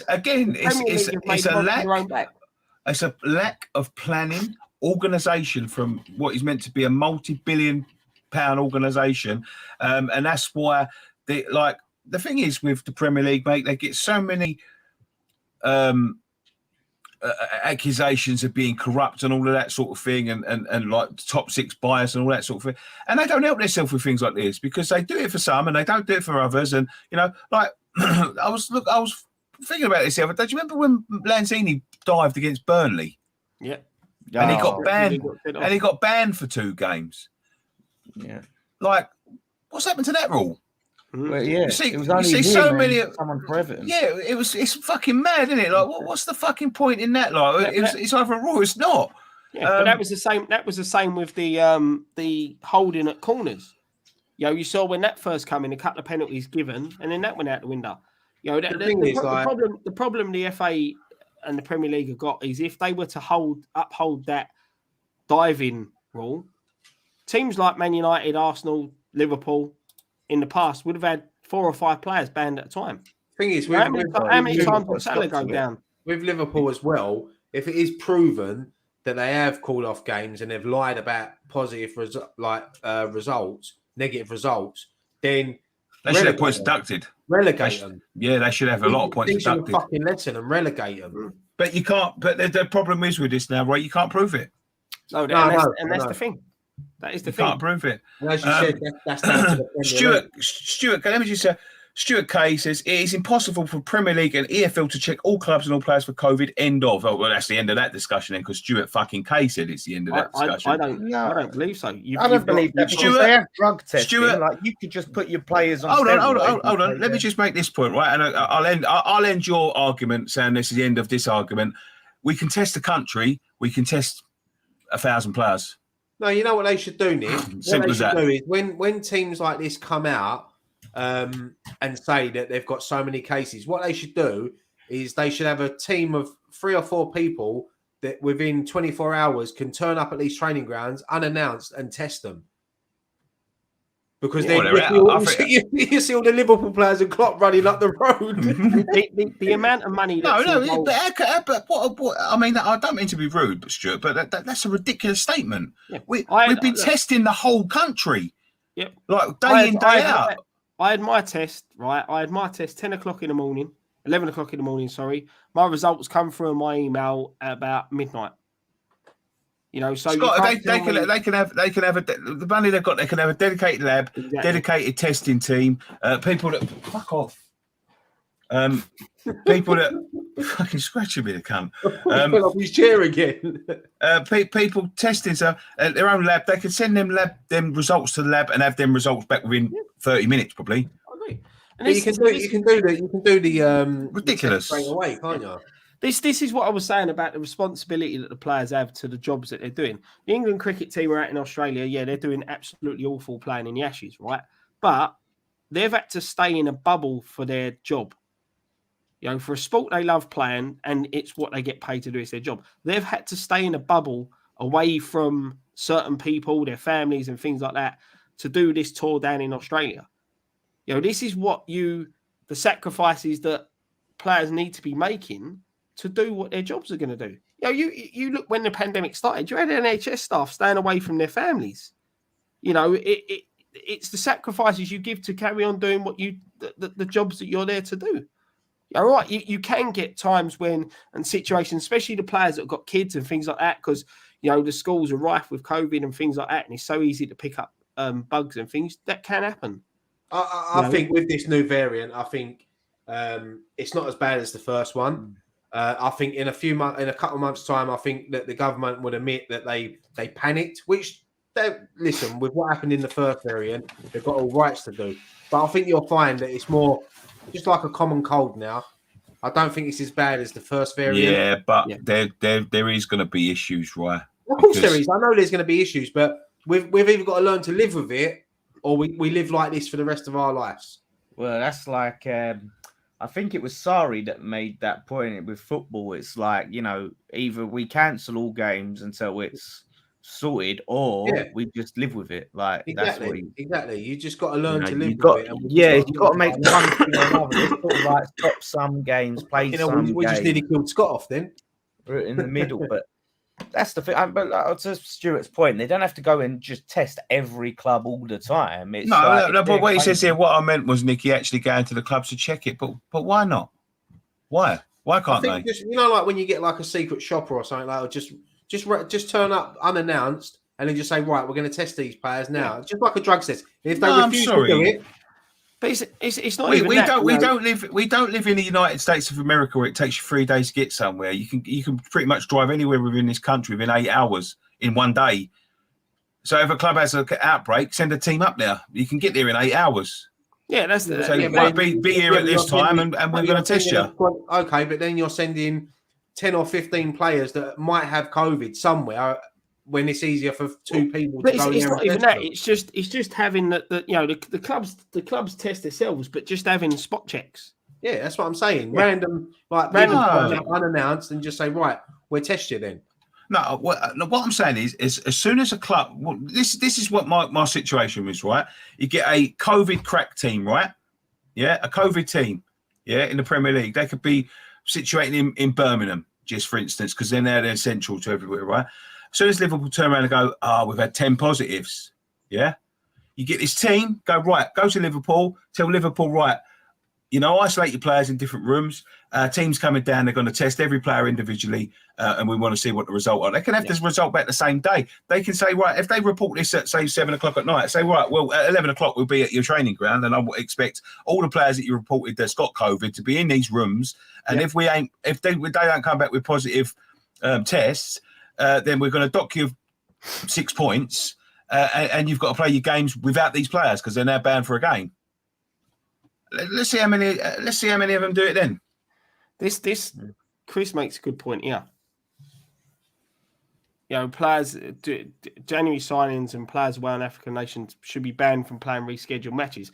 Now, with the Arsenal situation where they've got players at the AFCON and stuff like that, you could bring that in. All right, so they've got one COVID case. You've got a lot of injuries. You've got players who are missing. You're saying that you can't call up the under-23s to step in. So then, all right, when you rearrange playing the games, the players that are away for the African Cup of Nations, they can't play because that is something that you should have pre-planned for. Yeah, because imagine now they do postpone that Tottenham game, right? And they get Thomas Partey back and Smith Rowe and Saka's fitter because I think he picked up an injury and all these players back and they beat Tottenham and then they get top 4 over us and we just miss out. You know what I mean? Like you can't do that. Like we've had to live with injuries. We lost our whole back line and no one, postponed things for us. We had the players with COVID at the same time and things like this, and we've got Souček right now who's got COVID. It's a Dan, what you're forgetting, mate, is we're fucking massive. Yeah, we're fucking that's massive. it. They don't like how massive we are. We can get through it, mate. We don't. Yeah, but it's that mindset though, isn't it? Like it's you think our boys eat COVID for breakfast. I do, yeah. COVID's too scared to come near us. No, look, I do agree. It's one of them situations, isn't it? I mean, imagine if we signed someone from one of these clubs and then they had to miss a game because they, you know what I mean? It's difficult, isn't it? But let's just hope that. Let's just. It's just I don't think we'd be talking about it if it wasn't for that Liverpool thing. This is like what Friday Night Pint's about, Scott. It's like the House of Commons. Order. No, Steve WH Bill 899. All this bollocks cancelling games of VIR bias does my nut in. Thanks, lads, for making Friday nights worth waiting for. Top lads. Game of Riot says Liverpool have turned false positives. Actually, only one player had it. Report the as I said. That's the. The situation, have a centrally localized team. As soon as they report positives, go, right, we're going to be with your training ground within 3 hours to test you. We can have the results back the same day. If they're not positive, then you're going to deduct your 6 points and them 10 players and then ban for, I reckon ban them for 3 games. Fuck it. You know what I mean? Did you see Klopp in that press conference where he's trying to explain it? Like, it's never a more clear sign of someone lying than him trying to go, it was false positives. Nonsense. Absolute fucking nonsense. But again, I don't blame Liverpool. Although, they was the first ones to start fucking putting up in arms when everyone started demanding that the last season was null and void because of the rules changing halfway through the season. But they're the first ones to take advantage of it. Honestly, in my opinion, I don't think the current people left in politics, left, right, are the right people to make a difference. Government doesn't give a toss about the working class. Don't know how we got onto that. Omnicorp is the first 15th weakest Irish variant, not a single death. I don't think that's true. Bang on Nicky, says Dean Henderson. Blood Jones. Peter Jones says blood test by the league. Rio Ferdinand used to go missing on a regular. Imagine that was Blood Jones. Completely agree. Miss Hammerette says B Rat Pack. What a comment to read. Yeah, I'm just clicking on them. I'm just trying to. There's a load of super chats I've started, Nick, as well. I've lined up. I just want to bring this one up because of his. Oh, you're going to read that one? Go on. Yeah, I'll be okay with a point on Sunday, preferably for going into Old Trafford in 8 days because I do. What? You'll be all right with a point? Get out of my chat. Go on, read your chat. Don't be rude. But I'm bringing this one up because I love his name, Harley the Salami. Sam Allardyce is a walking false positive. Where is Big Sam? We need him back. We need him back in the Premier League. Norwich should fucking should. That fat cunt should be in prison. Why? A fucking thief. Oh, what? You've never thieved anything. I remember you nicking an out of Tesco with a night ball and I didn't. I mean, borrowed. But never returned. But Jonas Ekloff with another 50 sec, which is Swedish, which Jawa pointed out. I worry about England call-ups. How about you, lad? I worry about any call-ups. I worry about our players playing any games that's not West Ham. For sure. There's always that worry that a player could get injured in it. Anything like that. Jawa, 10 euros. Thanks for the East London trainer hoodie received this week. I love it. Come on, you irons. No, thank you for getting it. Right, Ryan ain't happy with us. Great name, by the way. Hopefully, I'll win about a few brownie points with that, mate. Same name. You guys sound ridiculous tonight. You're so poorly informed about this. I'm ashamed. He's ashamed. Poorly informed about what? Poorly informed about what? Ryan, listen, mate. I agree with you because he's got a great name. I agree. It frustrates me when people do this because it's fine. You can say that, but then say what we're wrong about. I know. Yeah. He could be watching right at the beginning when we're talking about Zouma. or something like that. So I don't know, but great name though. Another £5 super chat with Jamie Havel. Thank you very much, Jamie. Klopp was happy to play with the youngsters in the last year's FA Cup and this year, so why not play him with the other 13 pro players? It's because he knows he's not going to win the league. He's got no chance. He's trying to just through the years, certain he sides wants to get that character. I think Jurgen Klopp's got a bit of pressure on him because he knows Gerrard's in the Premier League now with Villa. Yeah, and he knows these jobs coming up. He'll be gone in 2 years' time, and Gerrard will be there. That's it. It's he's a weird character, Klopp. He don't do himself any favours. I think he looks weird without glasses. I want his glasses back. Yeah, he got laser eye surgery. He don't look right, does he? Don't look right, does he? No. I just want to put this one up. He won't have an hat on. He'll have a Tony Tucker syrup. I'm just putting this one up from Mac Hammer. He says good luck with that, Scott. I've got time for this. Sorry, I'm going to go get another drink while you're reading that. You really do make me evening with all I've done. Sitting emergency vets, nursing my beautiful Basset hand at 11 p.m. this morning. Finally say goodbye. The reason I put this up is I've been in this situation. I lost when my dog went last. Just in December, it was roughly 18 months since I lost my brother. So that's why I wanted to put up. It's you're not the only one going through it, mate. It's well, read the rest of his comment then. No, he said goodbye to his thing, lost his brother. You're just going to paraphrase it. You're not actually going to read it out. I've read most of it. All right, I've done all day emergency vet looking after my Basset hound, but 11 p.m. this morning, finally had to say goodbye. Sorry for his quite bad place at the moment. I lost my brother 18 months ago. Now I lost my other best friend. But thank you for a wonderful show. Keep up the good work. As I said, Mac, I've been in the same place as you, mate. So I think he means we lost the dog's brother, mate. To be fair, I think he said, "But I'm in quite a bad place at the moment. I only lost his brother 18 months ago." Oh, well, there you go then. So like I said, it's like a lot of like dogs, animals, they're like family, And, whether it's a pet or family member, I think we've all been affected in COVID, and we've all lost someone in our families or know someone that's lost someone, and it's been terrible 2 years, and let's hope we never see anything like this again in our lifetime. But yeah, as you said, like Friday Night Pint's been it's helped a lot of people through, and it's helped us through as well. And we all enjoy it, and we're glad other people enjoy it as well. Yeah, I agree. I agree, mate. I'm still waiting for Ryan to come back with his response. No, Ryan's all right. He gets a pass.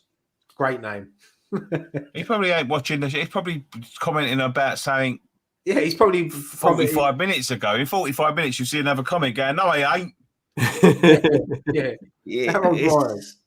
It's pretty. Yeah, I mean, I think he's probably talking about the COVID stuff and this, that, and the other. But like I said, I just can't stand people that will. What am I ill-informed about though? Yeah, that's exactly. The situation. Like that's what's happening. But does he work for the people that do the testing? Is that why we're ill-informed? He knows a bit more about it than we do. If he does, explain how we're ill-informed. That's what I'd like to know.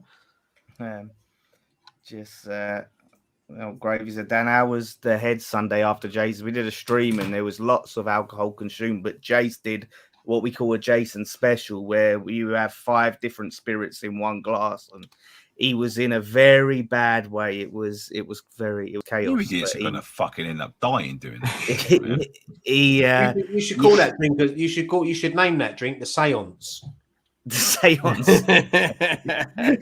That might be. I like that. Load of spirits. Go on, Jace. Do the Seance. Yeah, do the Seance. That's a good name for it. Actually, but yeah, I mean, him and Damo ended up drinking till 8 o'clock in the morning, and Jace went to work the next day. He's an animal. I don't know how the fuck he does it. Fucking hell. I hope he don't drive for a living. Yeah, no. But yeah, he's in crutches now. Shout out, Jace. Hope you get better soon. He's done his ligaments on his foot, falling down the stairs like an idiot. I don't know what's worse though, drinking 5 spirits out of the same glass, or eating that chicken that's like a million fucking spices on it, or whatever it is. I don't know how you do that. The fact that he drinks what he drinks and stays on his feet, but then Nicky wants to try it. Nicky wants to take it on. To do that. What? Them spicy hot wings. Nicky's going to sniff them spicy hot wings, mate, and break out in sweat. I swear on my life, right? He's going to put his camera, right, up for a prize. I'll eat all of them and more. Mate, trust me, I'll eat them and yours. I've seen you Damo, a little bit. I'll be dead, but I'll do it just to prove a point. You had heartburn after that fucking pie the other night. Yeah, that's true. Yeah, it's true. What did it have on it? Juna beans or something? Juju seeds or something like that. I don't know why they put them seeds on it. Mate. Seeing Nicky do that, like I said, I remember when we was round Scott's and I got that pizza, didn't I, with a bit of chilies on it, and Nicky had it and it blew his head off. It's going to kill me, but I want the camera, so. Oh, that would be. I tell you guys, that would be entertainment value right there. I think we need to get Scott. You can't, but no. But what I'm saying, right? I see Damo earlier saying, "Oh, we have to change the goalpost a bit. We know 4 can be consumed." No, fuck that. You're not doing it so I can't do it. You're not changing it all of a sudden. It's my turn. It's my fucking turn. I want to go into 4 fucking chicken wings or whatever. Yeah, but you can't just scoff all 4 at once. You need to eat one, then wait. No, let the spice set in. No, that's not legit. That's not it. That is it. The first one you have to wait. Yeah, exactly. All right, I'll wait then. Pick all 4 up and then just I'll pass out. I'll get back up. Now this is what I wouldn't be able to do. I wouldn't be able to do that. There is no way on earth I would be able to do that. Not in a fucking million years. I'll do the spicy shit and I'll die because of it, but there is no way on earth I'll be able to keep that down. No way. What made it worse? Ask Graham. I was sick for 3 days after watching Van Wilder. For 3 days. You were sick when you watched Jackass. Yeah, Jackass. Yeah, I was sick. I was sick in the cinema. Yeah, I tell you what, mate. Because I think he's talking about that Strauss Stremmen. We did that on my other channel as well. But Damo, you're supposed to store it in a cool, dry place. It come in cool bags. Damo took out the cool bags, left it on his balcony, so it exploded and rotted. So then we opened it now, and I mean, it smelled like nothing. Scott's probably smelt some bad stuff in his line of work, right? I can imagine there's nothing you probably smelled that comes close to this, and it was like, and they still ate it. What is it? What breed is fish then? It's rotten fish. It's rotten fish canned in it. Yeah, it's fermented fish, mate. It's fucking rotten. I thought it was like them little jellyfish sweets you get in IKEA. Yeah, it's no, mate. I tell you what, I'll have to send the video. We done it on the channel, and I just opened the tin, and I was nearly throwing up just opening the tin. I can't do that. I can't. You know, like when they do them 1,000-year-old eggs and all that. No, I can't do anything like that. I don't know how people eat things like that. I really don't. It is, honestly. Damo was like, never again. Chris Mills, that new Jackass looks good. Cannot wait for it. I think we're going to do a West Ham Fan TV night at the cinema to watch that one. I'm not going. I need to see the trailer. Like I was saying to you guys, like Johnny Knoxville looks so old now. I see him on WWE. He's been in WWE lately, and he's going to be in the Royal Rumble, and he just looks he looks like an old woman, like like Ellen DeGeneres or something, like that haircut. Ellen DeGeneres and his glasses, yeah. He ain't aged well, is he? Nah, yeah. I mean, the lifestyle he's probably lived, I'm not surprised. Steve-O actually looks better than him. Steve-O ain't aged that badly, for considering the life he's had. Yeah, the only thing I would say about Johnny Knoxville is that 20 years ago he was a really hot actor, wasn't he?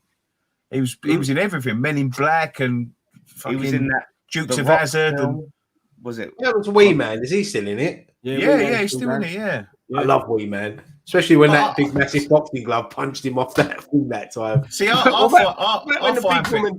when they done the magic trick and the big woman jumps on him and he disappeared. Yeah. But I find things like that sad, watching people that you used to watch younger getting old. The Ghostbusters thing made me feel old. Now that's going to make me feel fucking old. I think Jackass will make you feel older because you were a bit older when you watched it. Yeah, we see them as kids basically, didn't we? Like fucking yeah. That's the thing. Do you know what? I remember before that Jackass came out, I used to watch that Trigger Happy TV with Dom Jolly. That was the first thing I ever see like that. I love Trigger Happy. Yeah, on Channel 4. I never forget one when he said, "I've got a pigeon in my loft," and the geezer went up there, and there was a massive geezer dressed up as a pigeon.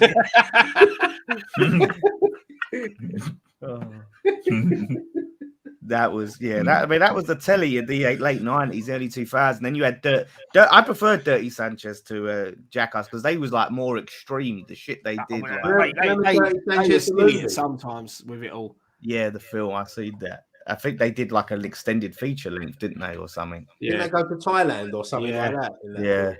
The worst one was the English one. He was a right dirty bastard. I'll tell you what.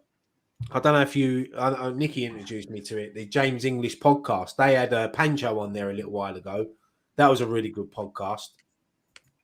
Yeah, it's a lot of that stuff. Like nowadays, it wouldn't shock people, but back then, you got to put yourself in the mindset of what like everything was like. They've never seen anything like this stuff. You know, it was mad. Someone's asking it. I think they're talking about TV programs, and someone come up with Red Dwarf. That's a program that don't get enough credit. I love Red Dwarf. It's one of my favorite things that's ever been on the TV. I fucking loved it. I went back a few years ago and binged it all again on Netflix because it's all. I do it quite often. I go back and watch a few episodes at least. But yeah, mate, I love Red Dwarf. I love it. Yeah, no, that is great. Here's an interesting comment. Hi guys, show I've been missing all the rants after the games, but surely the owners deserve some credit as West Ham are playing lovely football. Come on, you Irons. Did the owners deserve credit? For bringing Moyes back? Of course they did. I think they deserve credit for not being as vocal as they have been in the past and just letting Moyes get on with it. But yeah, I think that's about it from me, really. Yeah. Like I said, I give him a bit a bit more credit from what Ryan said. Taking a bit more of a step back and handing over a little bit of more control to Moyes over transfers. I don't really give him credit to bringing Moyes back because at the same time, it was the bloke they fired and there was no one else. I don't think they realised how good he would be. It was just like, shit, we need someone to dig us out of a hole again. Moyes is available. Let's just go back to him. And then it worked out. I was looking at Moyes' press conference earlier. He looks a lot younger than when he first joined us. I reckon he's had some work done. Yeah, well, he might live in Essex. He's had a bit of vajazzle and a bit of Botox. I see that video where it showed about it was like a short highlight of his career, like, you know, he done an interview and it showed clips from when he was at Everton. He looks better now than he does when he was at Everton. He looked proper weird back then. And now he's sort of looking like just a normal bloke. He's aged well, isn't he? Yeah, he has. He's freaking Benjamin Button. Who put this one up? Boys, I've got to go. I think there's a plumber at the door. Mate. You have to finish up. All right, bye. Right. Shit, yeah, I forgot who I was going to say. Yeah, I think Nikki put that up. What's the special treatment? Yeah, I've no idea what that's in relation to. There's a question here. Daniel saying, question from Kalen. He wants to know, out of Stella, Foster's, Amstel and Budweiser, what's your favourite? Amstel. Yeah. I'm drinking Budweiser tonight. I'm finishing up all the Christmas beers. But yeah, Amstel. That's why at West Ham now they do Amstel there. It's actually quite nice. Better than that Heineken they used to serve. Do you remember the Heineken in plastic bottles? Out of them four, I've got to say Budweiser for me. It's funny though, you drink quite a bit of Foster's. Yeah. It's just because it's cheap. I hate Foster's. Because it's cheap. It's so sweet. I used to drink a lot of it when I was a teenager and early 20s Foster's, but I can't. It's too sweet. The thing is, Foster's is an easy drink. Yeah. You know, and it tastes all right as a shandy because I have to drink shandies quite a lot because I'm on call quite a lot. So I love a Carlsberg. Everyone hates Carlsberg, but I don't mind Carlsberg. I can't stand Carling. Yeah, cannot stand Carling. It's the worst. Do you eat cockles and mussels? No, I had cockles when I was a kid. I have it. It's not something that I'd go out my way to eat, but yeah, I have had them before. I don't actually mind cockles and mussels. I can't eat like jelly dills. I tried them, can't do it. Yeah, so I'm getting a lot better with sort of seafood, but yeah, jelly dills I just can't do. So you don't want to do this fish challenge, yeah? Definitely fish, not, no, if you're saying I'll gag when I open a can of tuna, so I don't want to open that. Like I said, Dan, I've smelt some bad things in my lifetime, but I don't fancy eating any of them. Joe, what made it worse? There was a birthday party just behind us. Someone's 30th. There's a nice picnic, and we're going. They're trying to enjoy their picnic. But yeah, I don't eat seafood. I'd have to say though, like one of my favourite beers is Cobra. I went to an Indian restaurant New Year's Eve, and I love it. Love it in a restaurant. Nice Indian restaurant. Pint of Cobra with your curry. Beautiful. It's the only time you really see people eat them. They drink them. I mean, like you see them in the shops, and I never see anyone goes, "Oh, I'm just going to have a Cobra." Yeah. If I went into the shop, it wouldn't be one that I'd buy. But when you're in the Indian restaurant, it just tastes so much better, especially on draft. Yeah, it goes well with it, and you get a few poppadoms to get that thirst going, and nice. One from Jenny about talking about the COVID. We've already covered this earlier in the show. You may have only just joined in the live show, but watch it back after we finish, and you'll see what we said there about that. Yeah, Andy's saying, "Who's Rachel? Who is Rachel, Scott? I don't know who's Rachel. Raquel."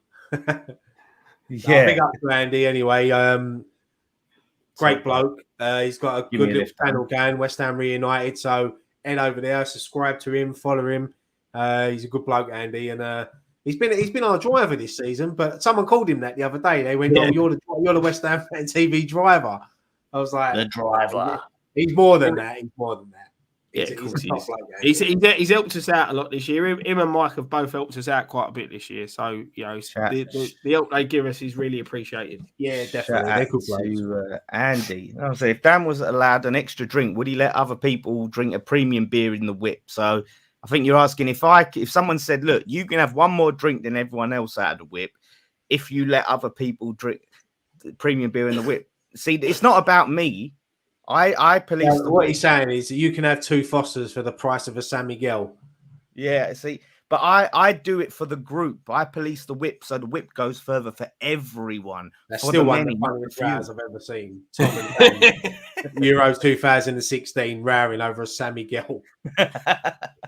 Caleb, Ryan, what Indians are going? So I'll go to one in Corringham, next to the fish and chip shop. Beautiful restaurant. I haven't been to the one in Stamford yet, but I've heard that's nice as well. Random one here for Miss Amaret. Thoughts on midget gems being banned yesterday? What? I didn't hear that. What's going on with the world? I'm guessing because I saw someone just I can't get midget gems, and I was like, well, I hadn't thought about them in a long time, but probably because of the word midget, I reckon. No, come off here. I think so. I think that's probably what I'm guessing. I don't know anything about it. Can't they just change the name to dwarf gems then? Yeah. They should. I'll tell you something, right? I can't see anyone ever finding midget gems offensive for being called midget. Oh, someone's just said they're now called mini gems. If they've kicked up an uproar because they're called midget gems, then the world's gone fucking mad. I think the world's gone mad anyway, but come on. That's ridiculous, isn't it? Yeah, look, face saying little people gems. Joe, I guarantee you it wouldn't have been someone gems. It wouldn't have been someone who was like a dwarf or anything, right? Who would have complained about it. Midget isn't a derogatory term. It's actual. It's like there's a difference between a dwarf and a midget. I think it's all to do with body proportion. I've read up on it. You know what? I'm getting the vision of Gareth from The Office. You're giving me Gareth from The Office vibes right now, Scott. No, it's one is a term of like when their body's all in proportion and they're short. And the other ones, their body's in disproportion, but they're short. Something like that. Yeah. No, I think they did say. I think they did try and change the words. I think midget was one that they tried to put out of there. I think, but yeah, God knows. But midget gems, mini gems, they're crap sweets anyway. They're not very much flavour in them. Yeah. Well, they're going to ban wine gums next because it might promote alcohol and after 8 mints because you can eat them before 8 if you want. The fucking world's gone mad.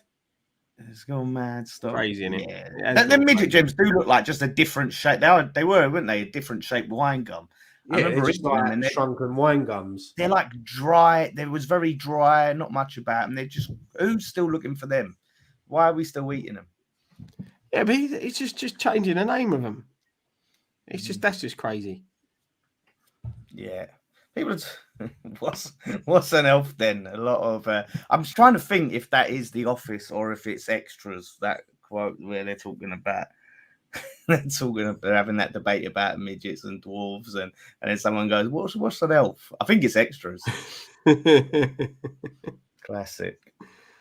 But yeah, some weird things up there, but they're crap. The world is a weird and wonderful place, I must admit. B Rat Pack says fruit salads and blackjack still around. Yes, they are, and you can get them on Amazon, I think. I love a blackjack. Oh, hate them. Fruit salad all the way. Fruit salads are lovely. Yeah, fruit. I like them both, but yeah, I used to like blackjacks. Yeah, it is The Office. It's The Office. Yeah, thank you for that. I thought it was The Office. Yeah, it was. Have any of us been to Bloomfield Road? Matthew wants to know. What, Blackpool? Yeah, I don't. Didn't every time we seemed to get them when they were in the Premier League, it was always on a Tuesday night or something silly like that. I don't think we ever played them away from home on a weekend. No, because it was always a midweek game, wasn't it, when it was in the Premier League, and in the Championship as well, I think. But no, I've never been there. I've been to Blackpool before, but never been to a game now. Yeah. So, any other hard-hitting questions? Get your questions in. Someone said you like strawberry races. Harry Borough randoms. What was randoms again? Tantastics. Randoms is Roundtree's randoms. Yeah, no, they were crap. Tantastic for me. Harry Tantastic. Yeah, Tantastics. I used to love them. My missus likes strawberry laces.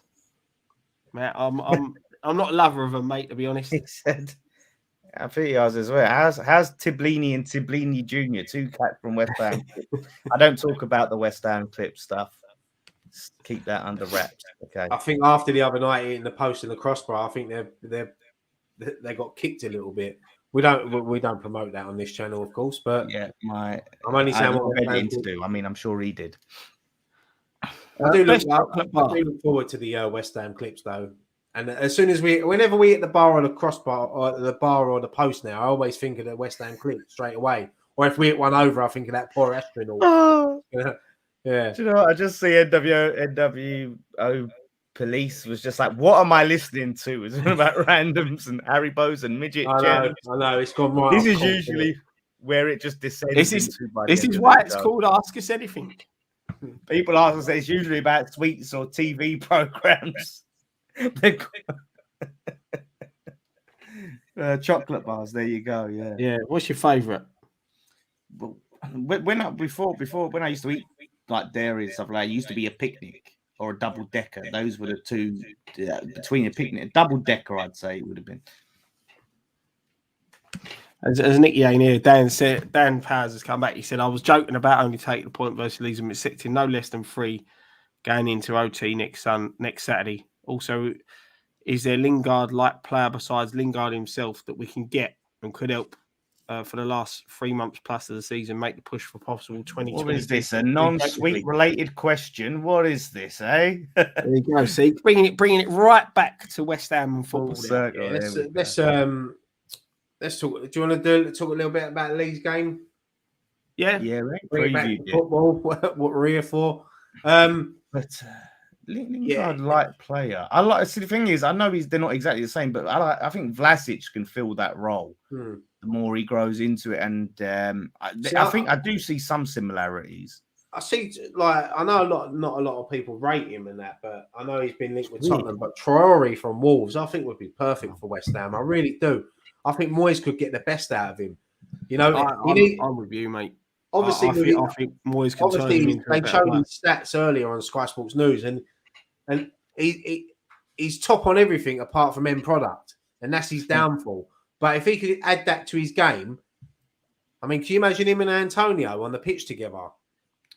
Yeah, I mean, we're massive anyway, but we'll be even more massive with them two on the pitch. Apparently, Spurs want to turn him into a right wing back, which I think. See, the thing is as well is you're going to be having, you have him in your side, the pace that we're going to have.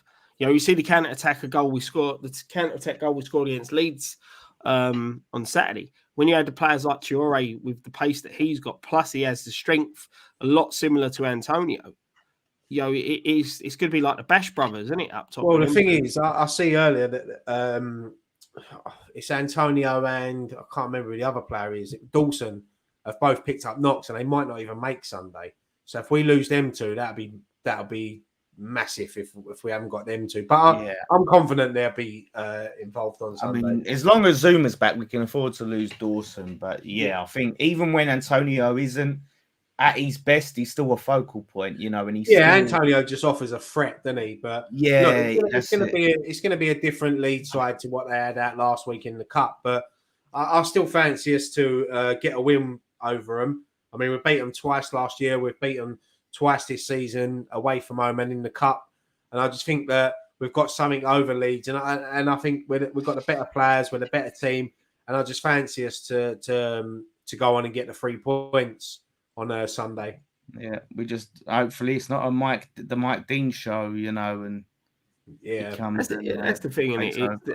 I'm with you. I think that we've got enough there to beat Leeds. We've got a good record against them in recent years.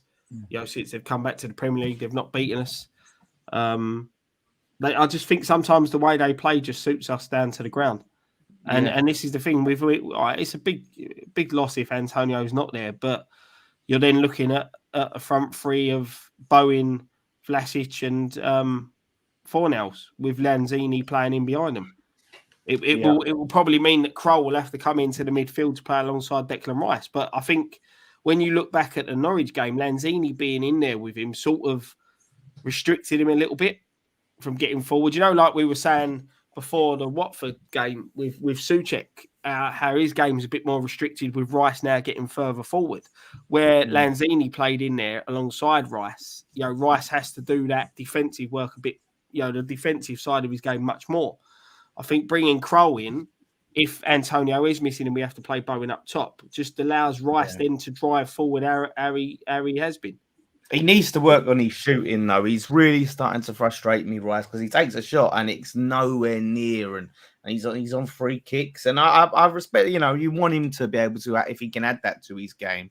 But he's giving me flashbacks of Antonio when he was doing that all the time, and you have a promise of attack and it's just wasted by him skying it over the top. I think Rice would admit himself is saying that he needs to work on within his game. He gets himself into a lot of good positions to be able to take a shot.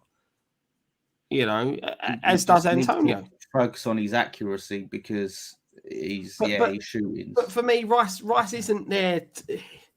There's enough players in front of him to put the ball in the back of the net. Well, then pass it. That's what I'm saying. Then pass it to that person. Like I said, if he's going to start wanting to take more shots, he needs to either improve his accuracy or just go, do you know what? I'm going to get assists. I'm not going to try and, get the wonder goal. But the thing is, Dan, we've all been on a football pitch when that opportunity, you've got that ball in that position and the goal opens up in front of you, you're going to hit a shot. It's natural for you to do that unless you're very void of confidence. Yeah, it's just like sometimes you see, when you see Dawson does anything like anyone else but him in that position, because he's a centre back and it's not his job. You just want to.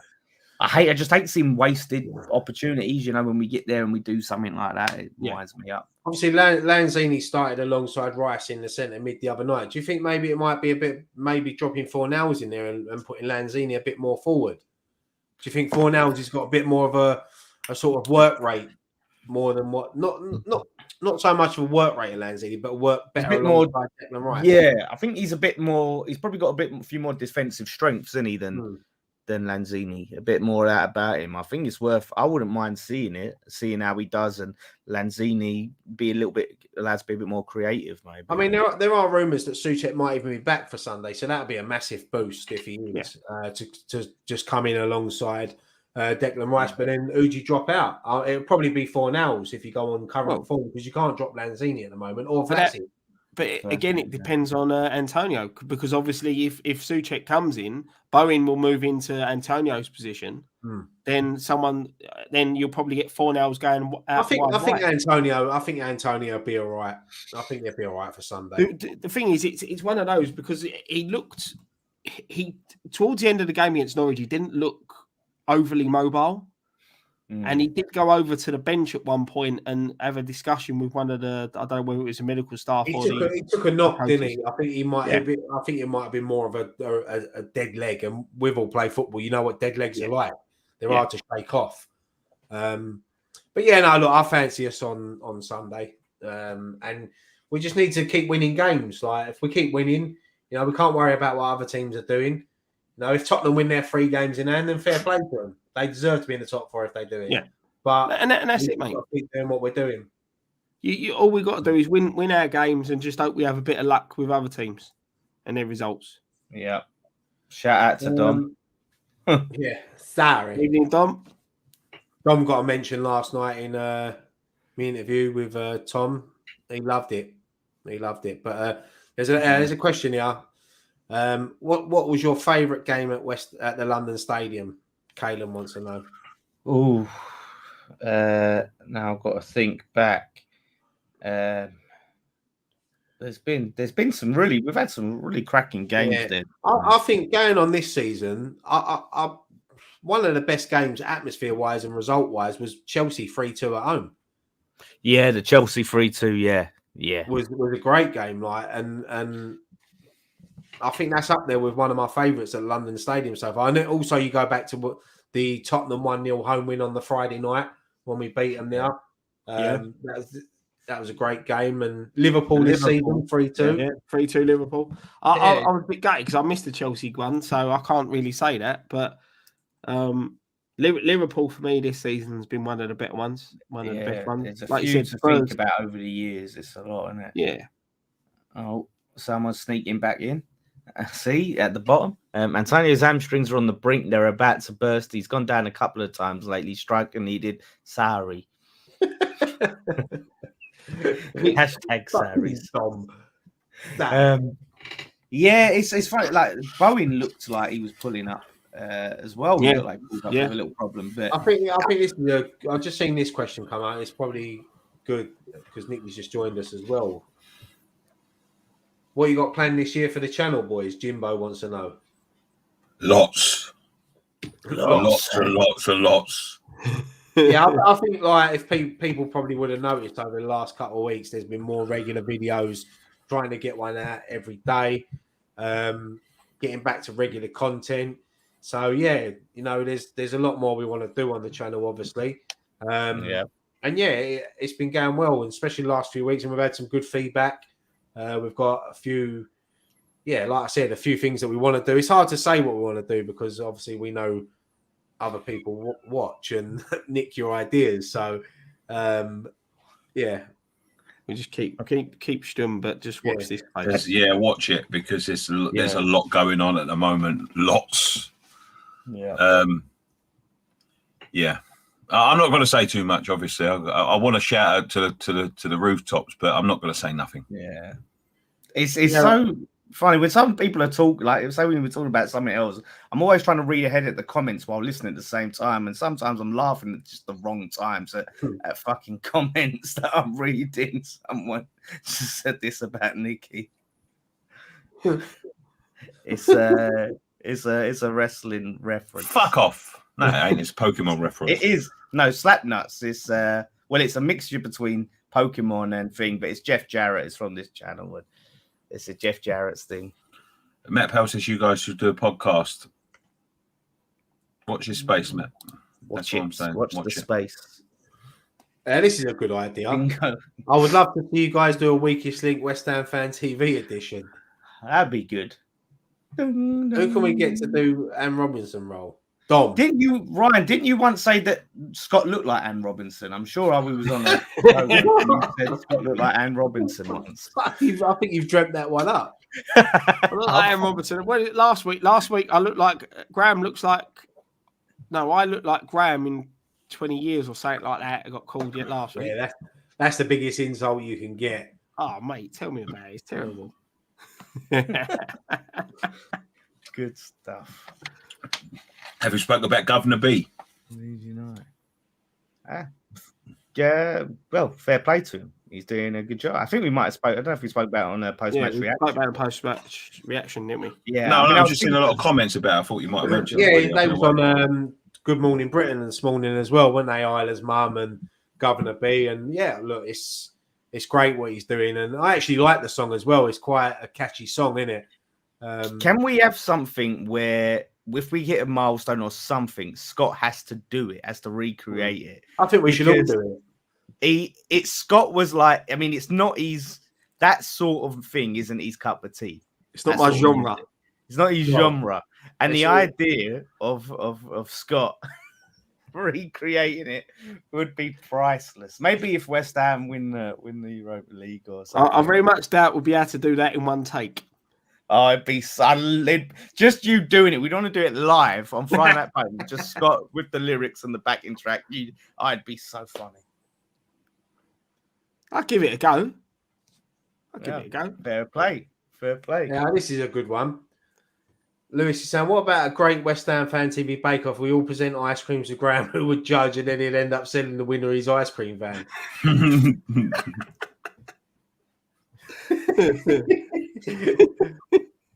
I think that's why he's not here tonight, because he's on his training course for his Gino Ginelli course or whatever it is. He does look like an ice cream man, doesn't he? Like he really does. Rob's project. Sorry. Rob's projector wall. It's a sad day when we're discussing chocolate bars instead of transfers. You must be new round here, mate. I think he means in terms of it's sad for our tree. I think he's not live. He's not up to date. That's where we're talking about chocolate bars, but I think he's saying it's sad for our transfer business. But it's hard. He's clamping down more, isn't he? Like there's not much to. What can we do? We don't know anything like because and that's good. We're glad of it. You know, we'd rather we cut down the leaks and ultimately we have less to talk about. Because Connor Rob 95. Anyone know where can hear Nake's Poland story? Still haven't heard it. If you got a couple of days, mate, I'll tell it now. No. What I'm trying to think what one that would have been on.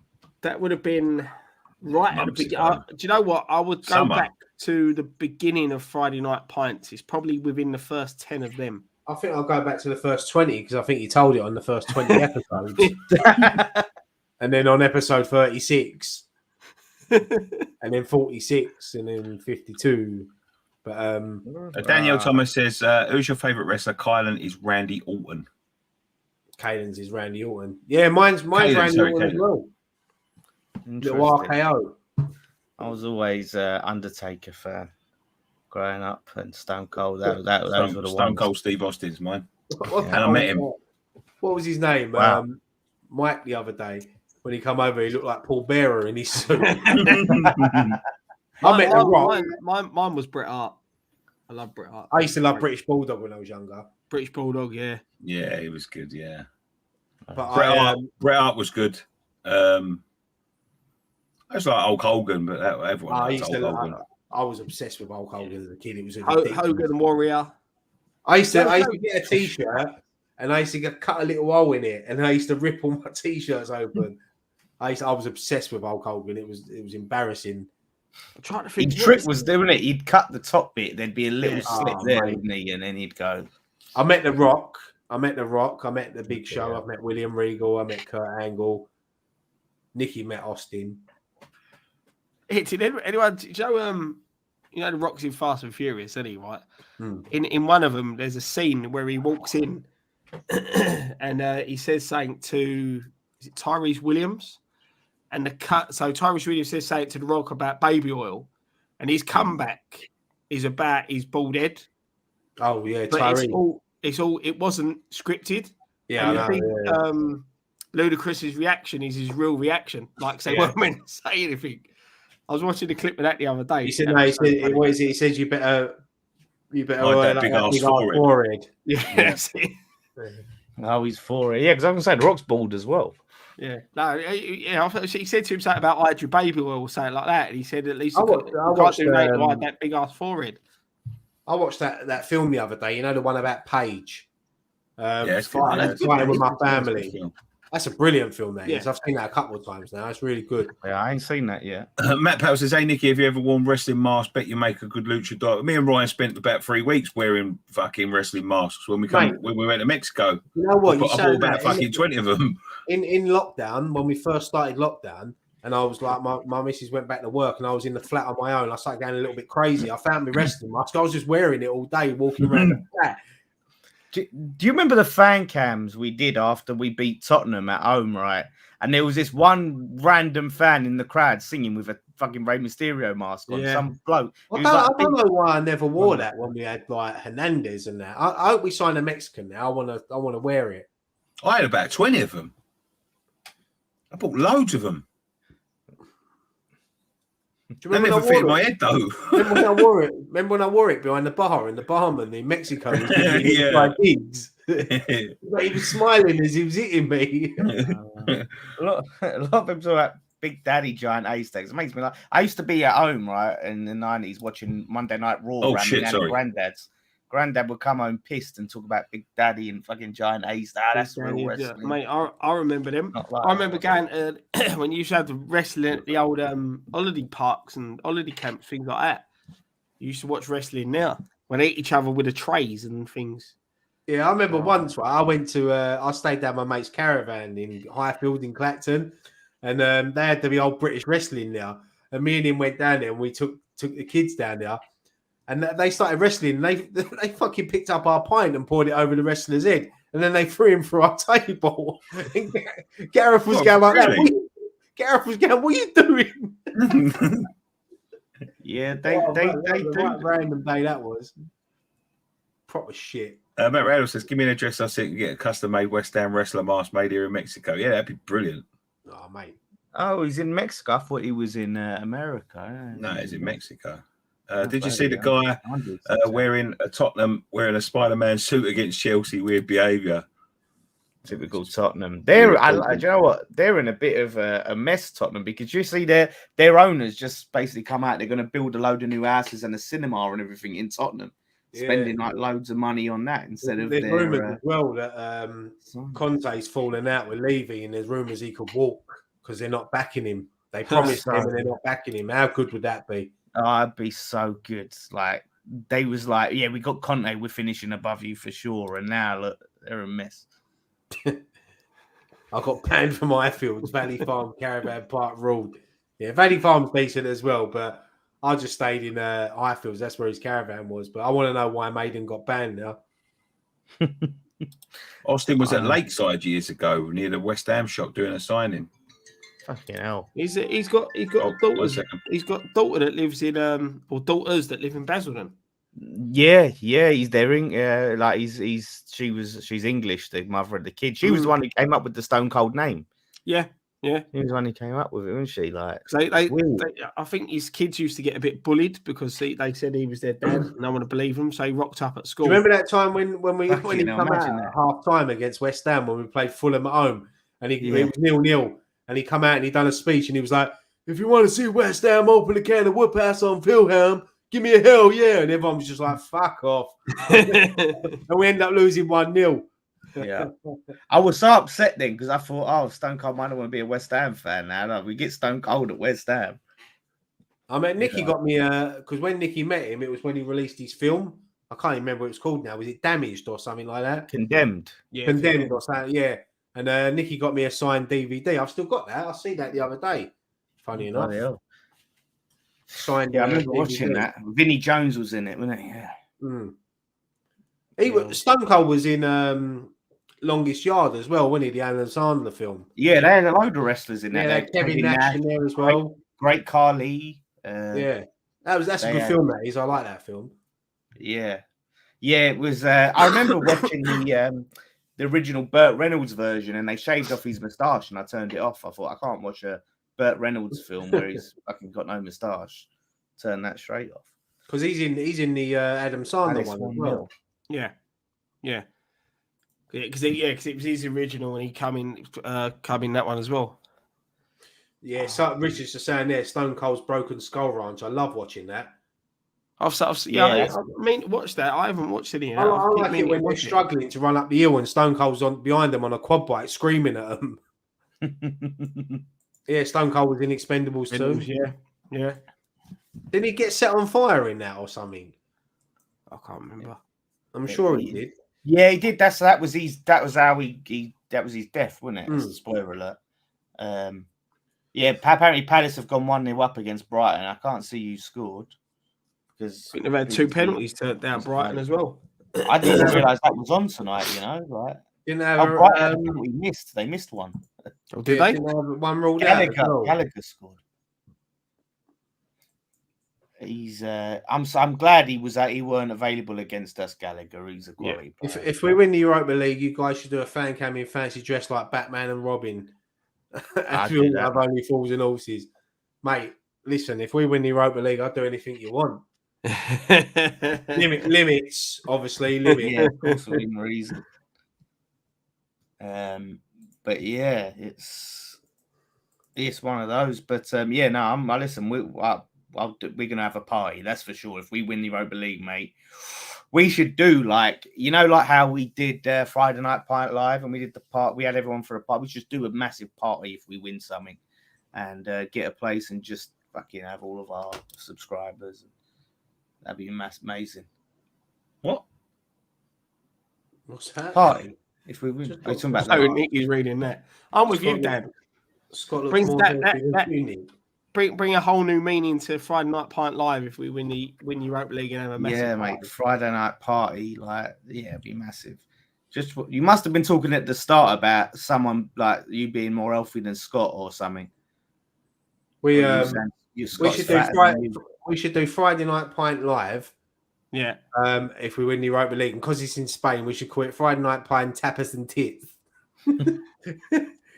I'll get me tits. Yeah, we'll all get our tits out. Bloody hell. Just looking at the table, bloody hell. That does push Palace up, but yeah. Chris Mills says you get to the Europa League final. We only get 10,000 tickets, but you can get in by storming the gates. Would you do it? No, I fucking wouldn't. No, me neither. I'll see them a lot at bloody the England game, the final, fucking. I do let people die like that. And besides, I don't like being crammed. not only that, if we were to win that Europa League final, we'd then get banned from being in Europe. Yeah. If we keep the trophy, I'll take that. We just go out there and watch it on the telly and have a big party, if we can't get a ticket. That's isn't it? Oh, that's it. Look, Jamie's got it. Friday Night Pint Paella with a Stella. There you go. Nice. I like tapping hits. Matt Powell says, "Hey Nicky, what do you think of Logan Paul being scammed out £3.5 million for Pokemon cards and they were fake? Serves him right for fucking paying £3.5 million for a fucking load of cards." To be fair, he'll earn it again in his next. Yeah, they've just started a drinks company and it's already valued at $1 billion. Do you know what? Right, them Pokemon cards, because I do house clearances, I've thrown away so many of them Pokemon cards through the years because I didn't know they were worth anything. They've been worth shit since they came out. I remember people used to say, if you've got a shiny Charizard, you get £100 for that. When they were new, people were have any of you had any embarrassing moments playing football? Fucking hell! How long you got? Yeah. I'll play all night. About that time when I come out in them tiny shorts and over in Barkingside. You had the smallest shorts on in the world. They look like Speedo. And your cousin had Jimmy Grimble shorts on, and he went, what? That was funny, man. I think the funniest one. It was like we had this old kit and these shorts, right? The tops were new, but the shorts were old.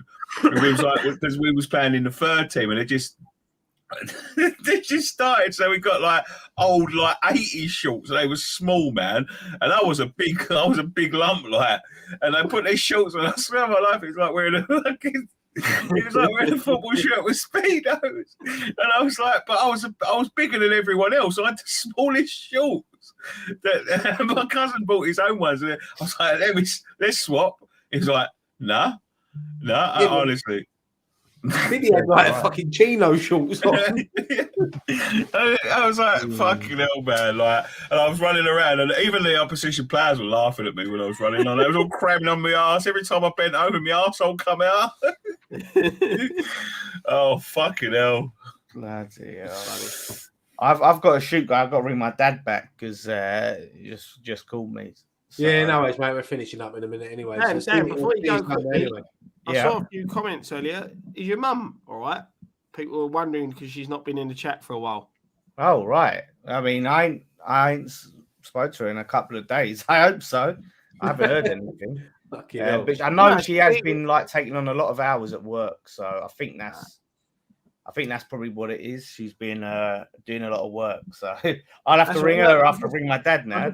I just saw some people commenting earlier, and I forgot to say it, so I thought I'd say it before you went. Yeah, I'll give her a ring after I ring. I can't think of embarrassing moments playing football. I remember that time, Nick, I fell in the back of the net and I got stuck, and I went all foot. I got me fuck stuck. Yeah. I couldn't get out of the net. We've all had them, though. I can't remember any other ones. I got Nick clean out once. Oh yeah, do you remember when you went through 1-on-1? You thought you was going to score that game, just wiped me out. Yeah, not me, Sparko, and my head was fucking. Honestly. Do you remember that time we played in that charity game, and I had the ball at the edge of the box, and I smashed it. It went top corner. You had a go at me for not passing to you. Oh yeah. You went put me through. I think it's because we were playing your dad's team. You were so desperate to score. I got a couple. Nick. Yeah, I got a couple. Are you going Kidderminster? Well, fucking certainly hope so, but we have to see. Hopefully, yeah. West Ham Fan TV, what are your predictions on the game between Manchester United and West Ham on the 22nd? Let's get Sunday's one out of the way, and then I'll have a go at that. I think, as I said earlier, though, I think like obviously get through Leeds, but it's going to be a real test next week. If we go to Old Trafford, put on a performance, and walk away there with the 3 points, then you know, people start taking it seriously. Yeah, we show how far we've come as a team. Because Man United, I know they're not the great this season, but they're still a threat. They've still got good players that can damage us on the day. So it'll be good going up there. I ain't been Old Trafford for a little while, so I'm looking forward to that. That's the thing with them, isn't it? They've got world-class players there that can just change a game in an instant if they want to. And you know, the problem is that sometimes certain players seem to turn up against us when the rest of the season they're playing pretty poor. Nicky looks really happy in his vids. You're in a good place, which is sign where the channel is and what you've achieved. We know it takes a lot of work. You make it look easy. Well done, Mr. H. Not me. It's all the boys have put in just as much work. We've all worked hard. But personally, I am a lot happier than I have been in the last few months. I am in a good place at the moment, and hopefully you do see it reflecting. Look at Scott laughing. What are you laughing at? You was happy. You was them fan cams. It was a good laugh filming fan cams the other night. Yeah, what about on 7 minutes 20? What happened on 7 minutes 20? I farted. Yeah, oh mate, that was funny. I was trying so hard. But the thing is, right, if you look back at the yeah, I heard it the other day, right? I think it got caught up on the microphones, right? It sounded like a duck having a row. You sound like someone moving furniture upstairs. But if you go back to the post-match reaction, right, on 7 minutes 20, yeah, I'd had a bit of wind all day, yeah. But on 7 minutes 20, you hear me go. But just as I'm doing it, you see my eye. I go concerned because I'm not sure. I'm not sure what's coming. You see my eyebrows go like that. I'm concerned. What makes me laugh though, because I'm holding the mic to Scott and he's saying something right serious, and I heard it and I'm trying not to laugh, but then I'm laughing as he's talking. And I'm blaming it on the stadium door. Yeah, there's a creaky door behind us. I was concerned. You see my eyebrows go like that as he's coming. I was like, Dan started shaking his head. I think Dan got a whiff of it as well. To be fair, when we was walking back to the car, he got one. I done one on the escalator and he caught it. He caught it bad. He tasted that, mate. That must have fucking poked I'll tell you something, we've got to put up the outtake of the start of. Yeah, I got it. I might put it up. Yeah, I might put it up. Funny. Norwich were good. Fuck's sake. It's been good the last couple of weeks, like, because I said the other day, like, not that we got lazy, but you know, we just weren't putting out as many videos as we wanted to, and it takes a lot of work, and like there was a point where, like, when we first started, I was in a different job, and then obviously I got made redundant as COVID hit. And I didn't have a job for a while, but because I'd lost my job and I wasn't furloughed, see, a lot of people would have put that energy into the channel, like, and I know a few of the others did because they had jobs and they had security and all that. They sort of put their energies into the channel, but it was the most unluckiest time because I then had to put all my energy into finding a job and, like, getting my CVs up to date. I was worried. I was concerned. It was affecting me. We was locked down. You couldn't go anywhere. You couldn't do anything. And I was genuinely concerned about, what the future was going to hold for me, and all of that sort of thing, and the channel, and because the last job I had, I used to work with Graham, and Graham, I mean, they shut the company down in the end, but it was such a concerning time for me personally, and I just had to put all my energy in making sure that my family was, not my missus ain't, because my missus has put a lot of financial pressure on herself. We still ain't out of the woods just yet, but I had to do that, so I was really concerned, and it got to a point where I took a job. I started a job 6 months ago, and I did enjoy the job at first, but it was very, very taxing on your mind, on your body. Everything had to go into that job to earn the crust. And although the guy was a nice guy and all that sort of thing, he wanted me to focus 100% all of the time on that job, and it just drained me, because doing this and doing that was mentally draining. It was mental.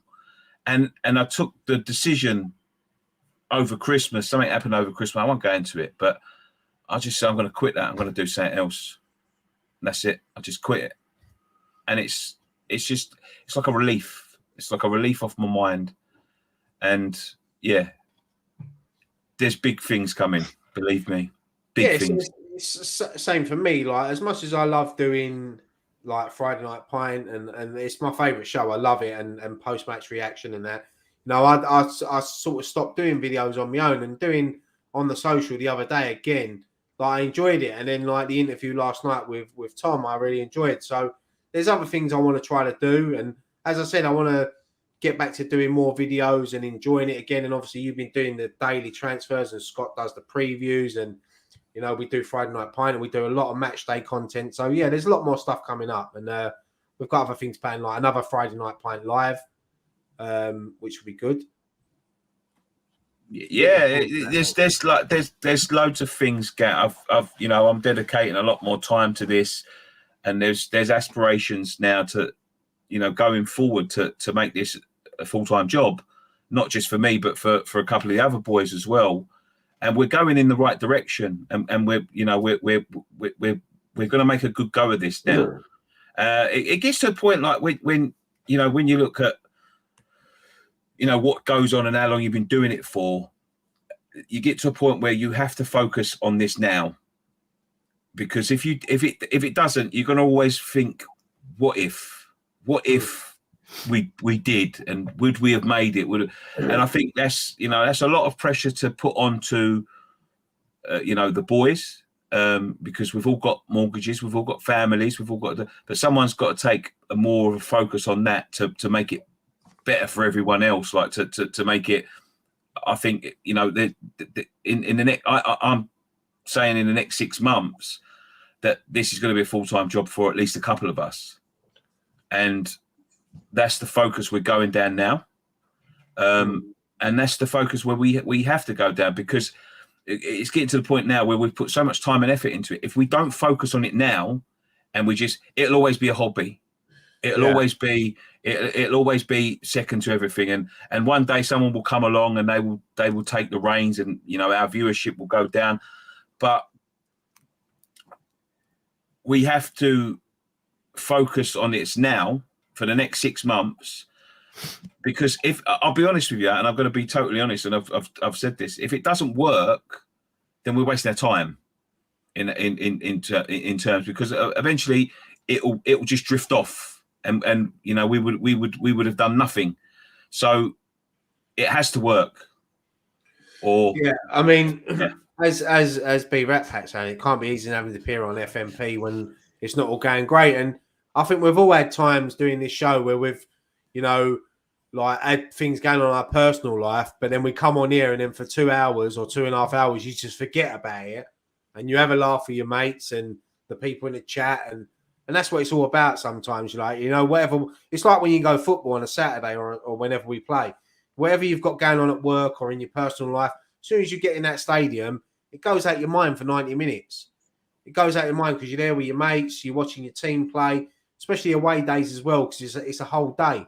So, listen, I know people are struggling, and I've been quite lucky through lockdown. I've worked all the way through, apart from when I was furloughed the first month. But there are people like obviously Nicky, losing his job, getting a job, and then getting another job. It's not easy. But as Nicky's saying, the thing is, the one thing I will say about this channel is, even when we haven't been putting videos out as much, we're still growing in subscribers and getting the views. So we know that people out there do actually like us.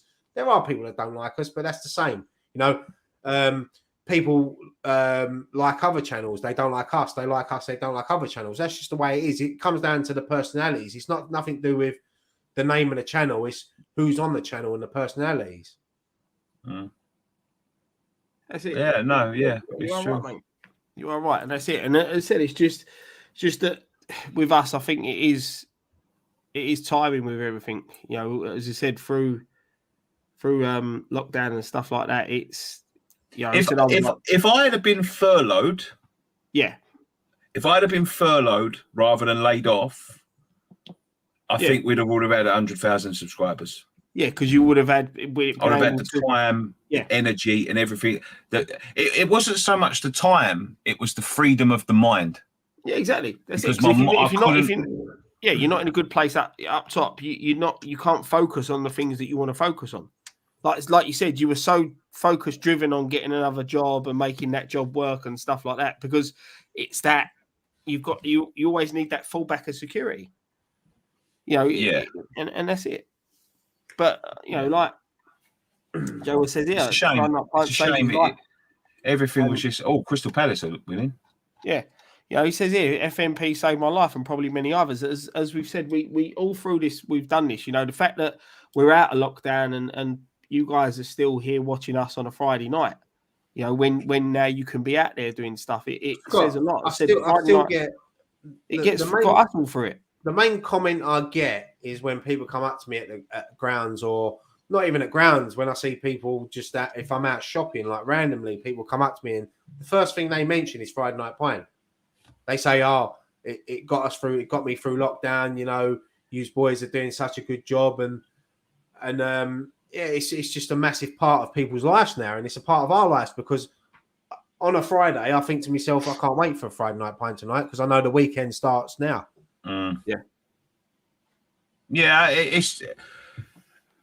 It's the amount of comments and I've spoke about this on another podcast as well, like the West Ham Way podcast at one point. Like, and someone mentioned it earlier, the Burnley thing and all of that sort of thing. And I remember at that time with the Burnley thing, because we was quite involved. And this is what I was trying to say before, is that when we was involved, I was so, and I think we all were, but especially me, and I was so focused on wanting to make West Ham a better place for everybody, and I'm quite pure about that. And you know, all of these, like, I see these, you know, these things pop up, like the Western. What's that thing that Woosa and things like that. And I don't think that most of the people that go for them I don't think they want to make it a better place for fans. I think they want to make it a better place for them and their mates. And I genuinely believe that. And I don't think there's anybody that takes these things on. You know, there's exceptions, but that takes them on that really want to make a difference. They just want to feel important. They just want to, you know, to give it the big I am and all of that sort of thing. Like, and I was really pure, and we got quite involved, and we got a lot of hate in 2018, a lot. And we was, you know, there were people turning around and saying to us, like, you know, if we see you, we're going to fucking do you, and, you know, we're going to fucking chuck you over the fucking barrier. I'm going to take all your equipment up and smash it up. You're a fucking wrong, and you're this, accusing us of this and accusing us of that. And it was all our fault at one point, and, you know, and all of that sort of thing. And I was concerned. And I don't know whether Scott remembers this, but I remember this quite vividly. There was a game just after this all collapsed. And there was a game where there was a lot of people milling around and they were baying for blood, like our blood, because there was some false accusations put online about our involvement of stopping a march and all of that sort of thing. Yeah, but what you got to remember as well is that me and Scott went to Swansea away, which was the first away game after that happened. And to be fair, and Scott will back me up on this, people coming up to us saying, look, we know it's not you. We know it's not you. It was only the online fans, the social media. Yeah, people. But like in between that, I think a few rumours had sort of heated up, and there was a few sort of prominent people that were putting the blame on it. And it wasn't the people that was involved in the march. It wasn't them, but there was a couple of rumours because our faces were attached to it, and we made some stupid choices. Someone said I took a bung and paid for my wedding with it. Yeah, and that's the sort of, I'm still paying off for my wedding now, so that's a load of bollocks. And that's the thing, you know what I mean? And that's what I'm saying. It was accusations like that, and it sort of caught. And I remember we went outside and we'd just lost 3-0 to Burnley, and I said to Scott, if anything happens, if anyone comes over or a crowd come over, I said, just pick up the stuff and go that way and leave me to deal with it. I said, because it's not your fight. Because a lot of these boys, and what we did, and I did wrong. Can I just say something, Nick? I was there as well, mate. Yeah, you was there as well, mate. Yeah. And but what I did wrong, and what me and Ryan did wrong, is that we spoke for the channel, and they didn't know fuck all about it. And they got, not only that, mate. What you got to remember as well is that we've. I mean, I listen. I don't really want to go too much into it, but there was 50 other West Ham accounts involved in that. And as soon as it weren't going their way, they all backed off and just left us to take the flak. And I'll never forget that. And that's why I don't talk to a lot of these channels now, and I don't involve myself with them, because they all wanted it. They all wanted to be a part of it when it was going right. But when it went wrong, they all fucking chucked us under the bus. And I'll never forget that. Yeah, there was a lot of that, but it was just, you know, we had to stand up, and we had to, and we took it on the chin. There was, you go back to forums that talk about it, you'll see them talking about it. You'll see all the rumours that I'm talking about from a few years back.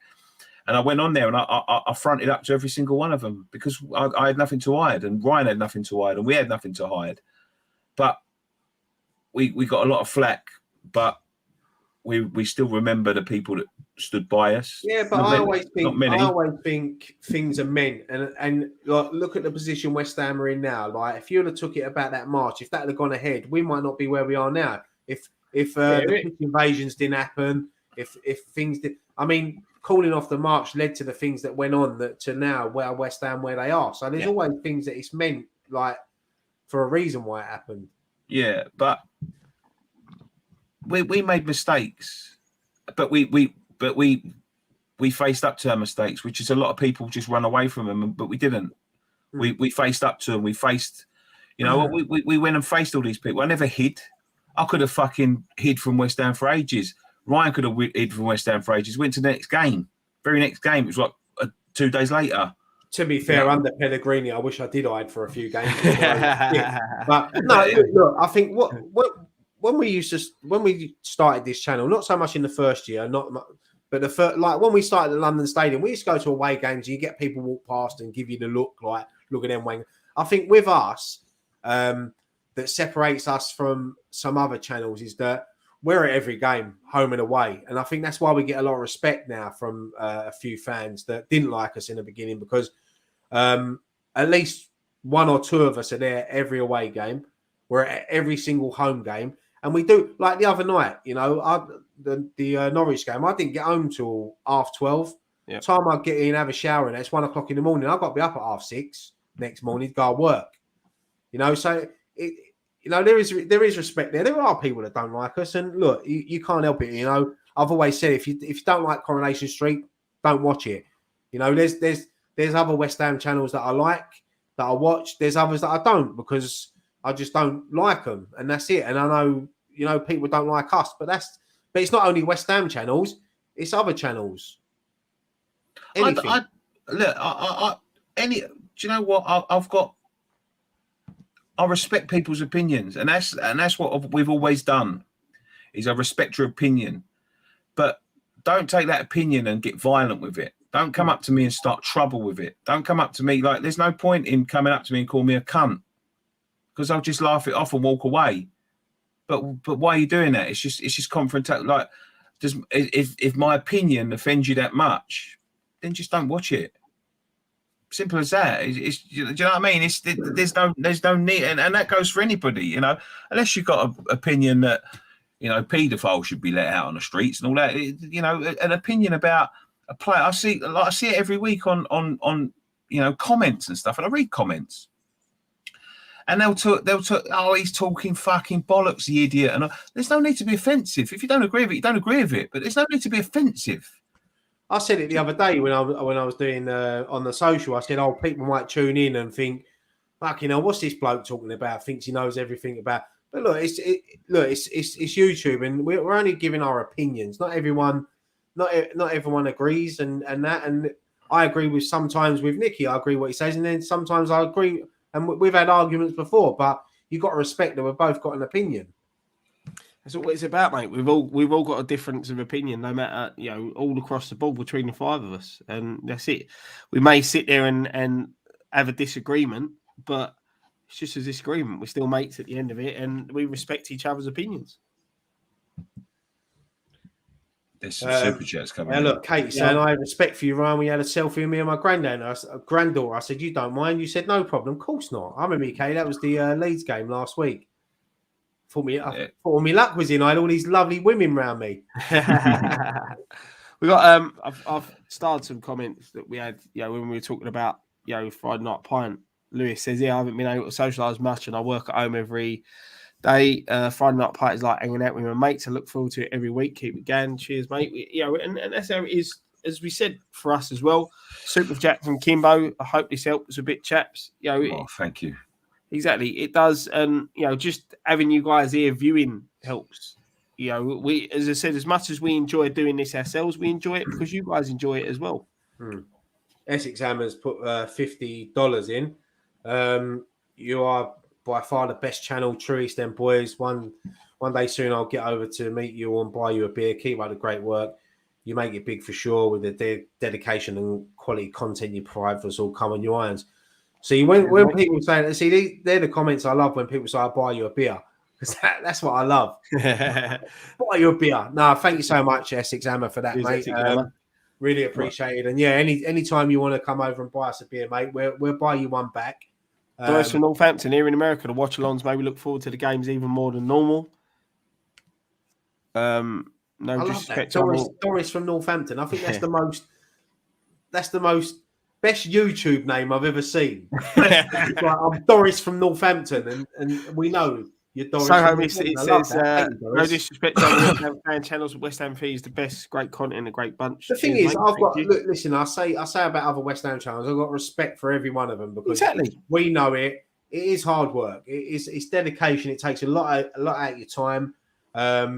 Even sometimes to do an hour show or like Scott when he does his like 5-10 minute previews, the amount of work you have to put in to do the like to learn the facts and all that and learn about the game and the players and all that, it does take a lot of your time. So especially when you've got two kids, one running around and one crawling around, it drives you nuts trying to film.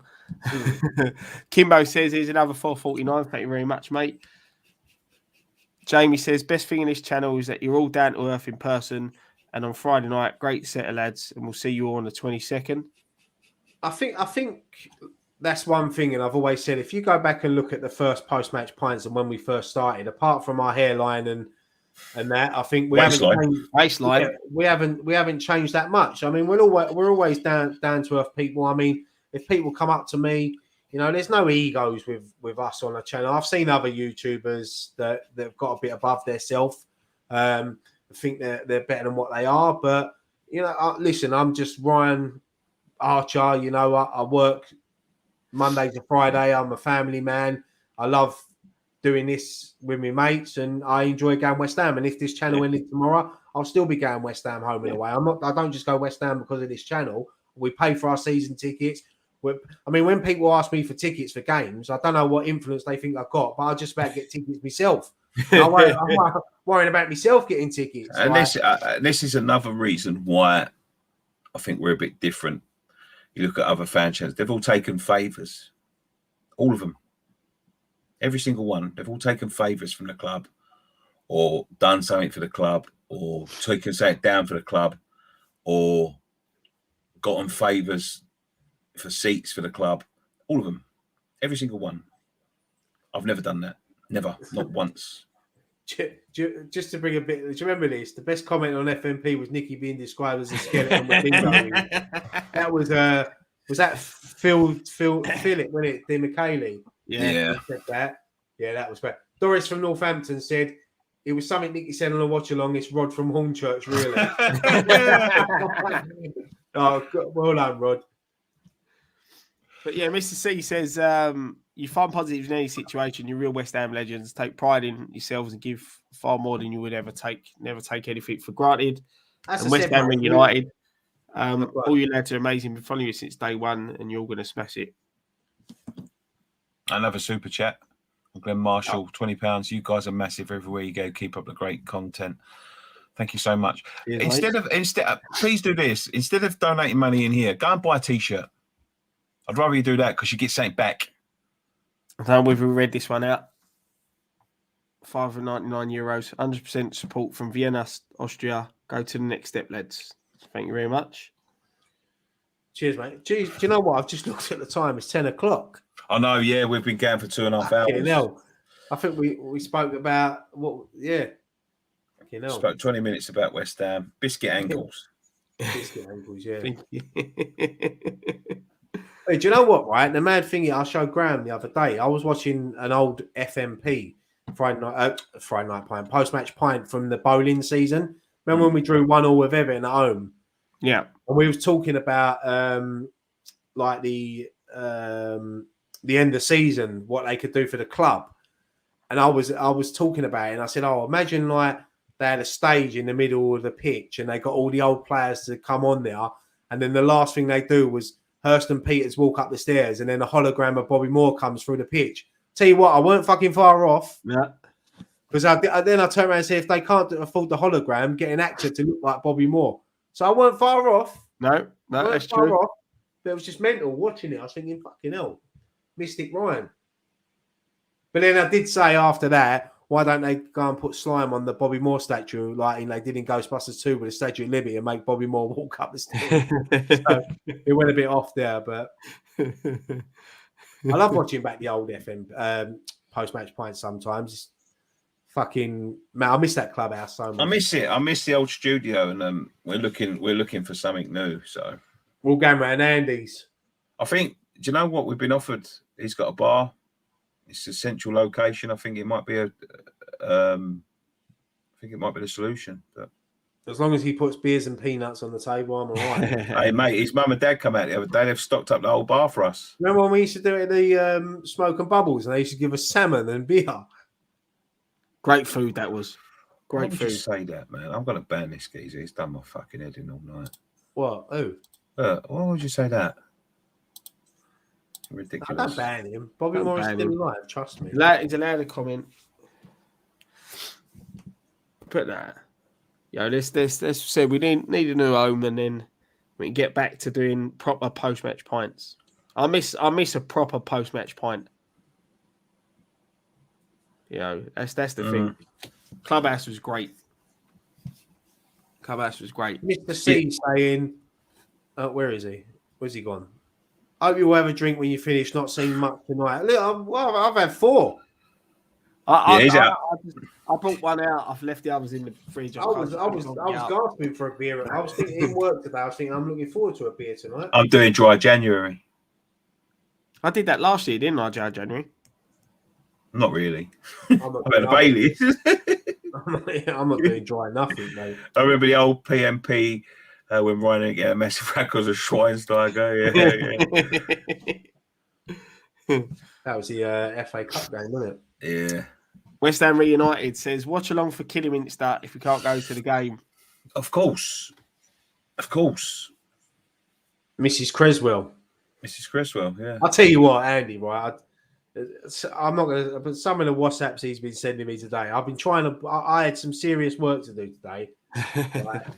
Do me a favour. If you're in this chat now, right, this West Ham Reunited channel, go and subscribe for me right now. He's a good friend of ours. He does a lot of work behind the scenes for us, like when we're going away and driving and all that. Go and subscribe to him because he's having a bit of a personal battle at the minute with someone. Go and subscribe to his channel. Just go on YouTube. Go and subscribe to that channel because he's a good friend of ours. Does a lot of work behind the scenes to him.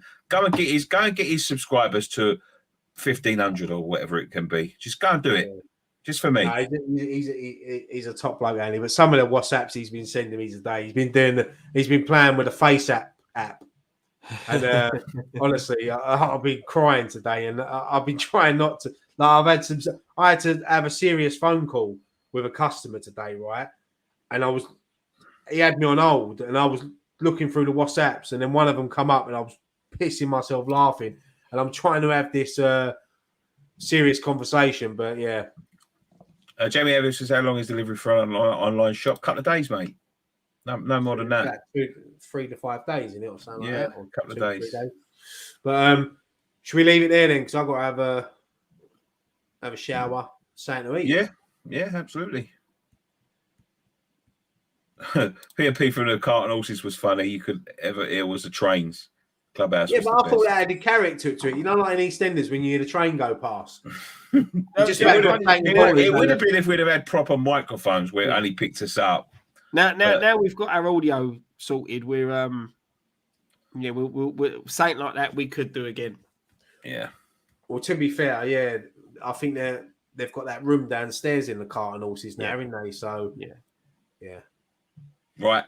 One more super chat before we go. Essex Hammer, $5. Just join the Patreon and promote it. More great content on there. Come on, you irons. There's going to be more content going on the Patreon. More quality. I just got no, I'm not saying anything. I'll tell you after. Right. Thank you very much for joining us on this edition of West Ham Fan TV's Friday Night Pint. It's been a long one, I know. Thanks for sticking around. We've kept the viewership up really, really fucking high this week. I think this is our longest Friday Night Pint. Yeah, I think it might be. Yeah, but we're having a great time at the moment, as you can see. Have a great weekend, everybody.